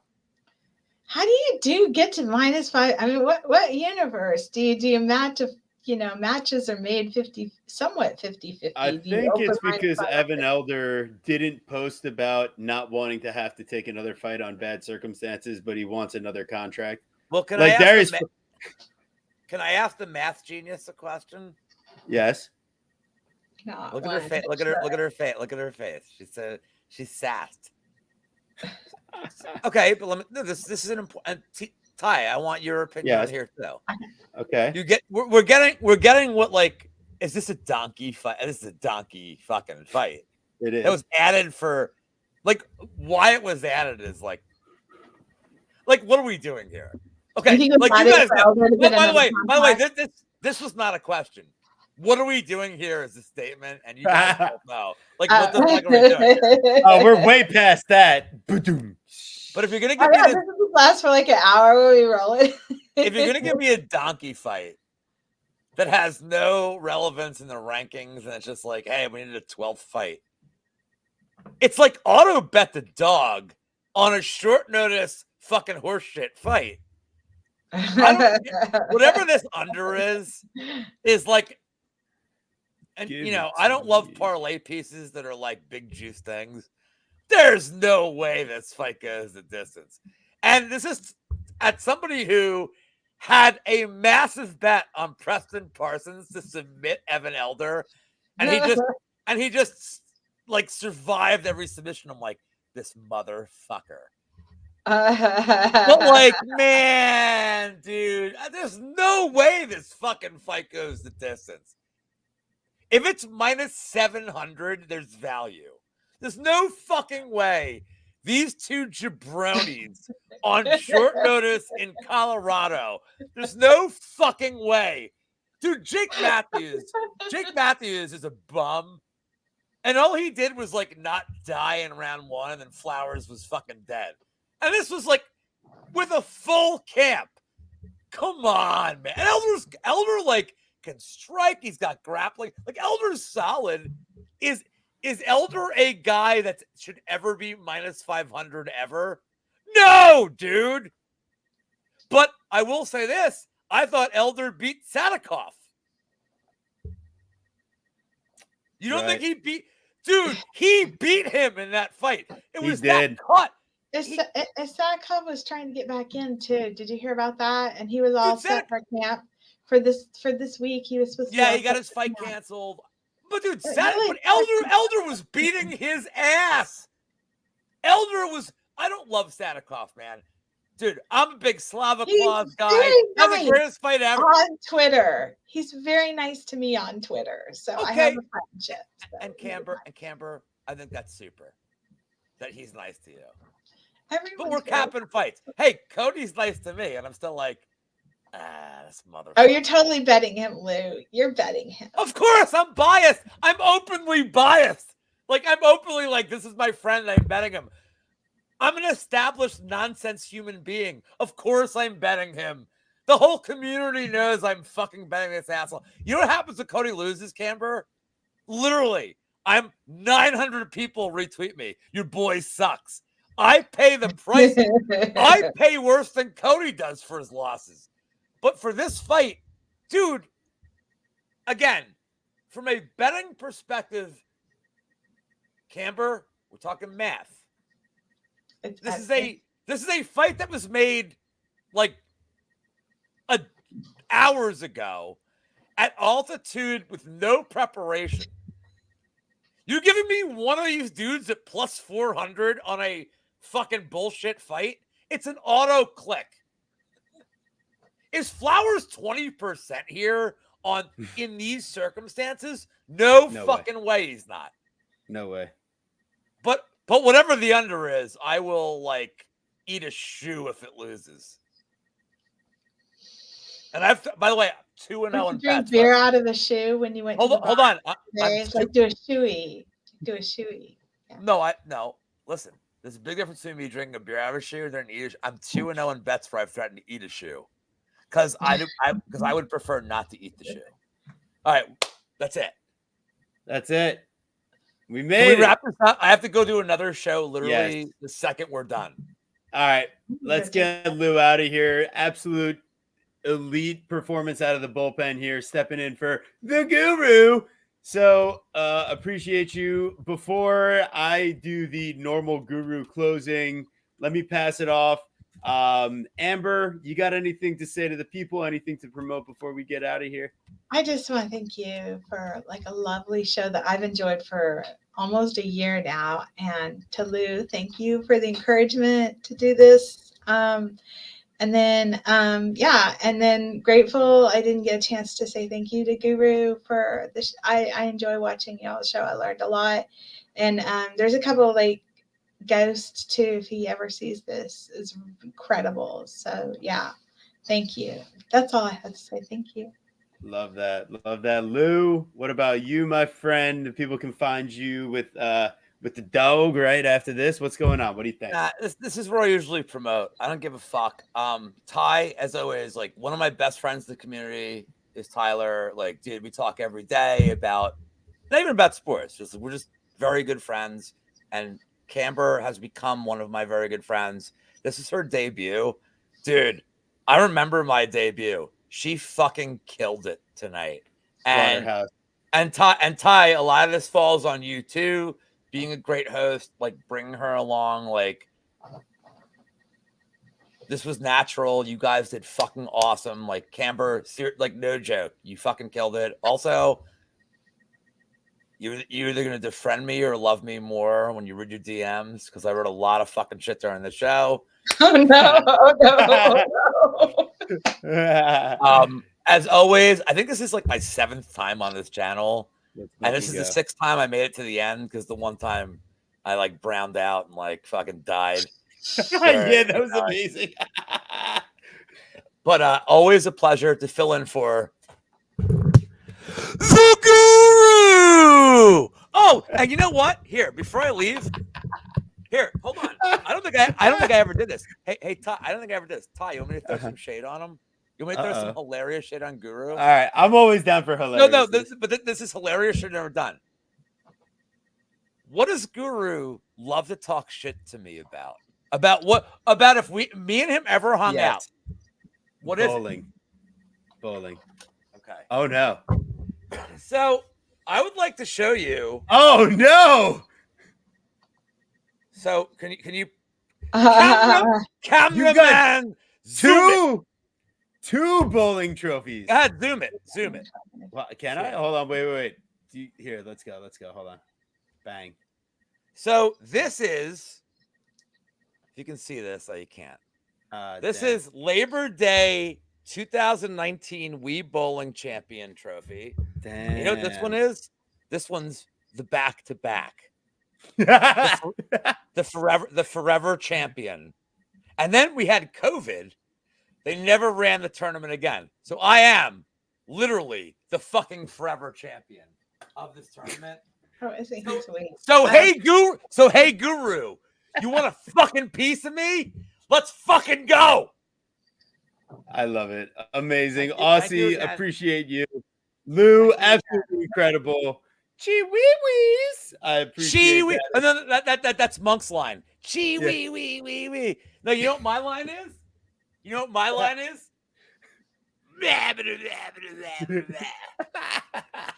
Yeah, sorry. Well, you asked for it. Guys, thank you so much. Amazing. Camber killed it. Lou, thank you. If you guys haven't done so already, it's really fucked up, but you can go fix that right now. Throw a like on the show. Subscribe to the channel if you haven't already. It would be absolutely incredible if you made it this far and haven't done that, but it would be really cool. You can catch us next week. What is it? We got Jandiroba versus Lemos, right? That's our next week's card. So I'll be doing the breakdown. I'll be here for the week, but I think I'll be doing a little day trip on Saturday. We'll see what happens. But yeah, so ultimately all the excitement awaits at the Apex the week after. Then we got Manchester. So make sure you guys are following on the socials. We got X, the artist formerly known as Twitter, Instagram, Picket, Verdict, Tapology, Bet MMA. The record's not too great, but hey, we're doing our best. Doesn't cover your live bets. Some of the props you can't track on there. I generally suck at track gambling. So if you guys are here, it's because it's the best bets, the best guess, always free picks. Lou's got an interjection or an agreement. No, I'm pointing. You said best guess. You said best guess. I'm best guess. Oh yeah, little pointing down. Look at these. I am the worst. All right, appreciate all you guys. Stay cool out there.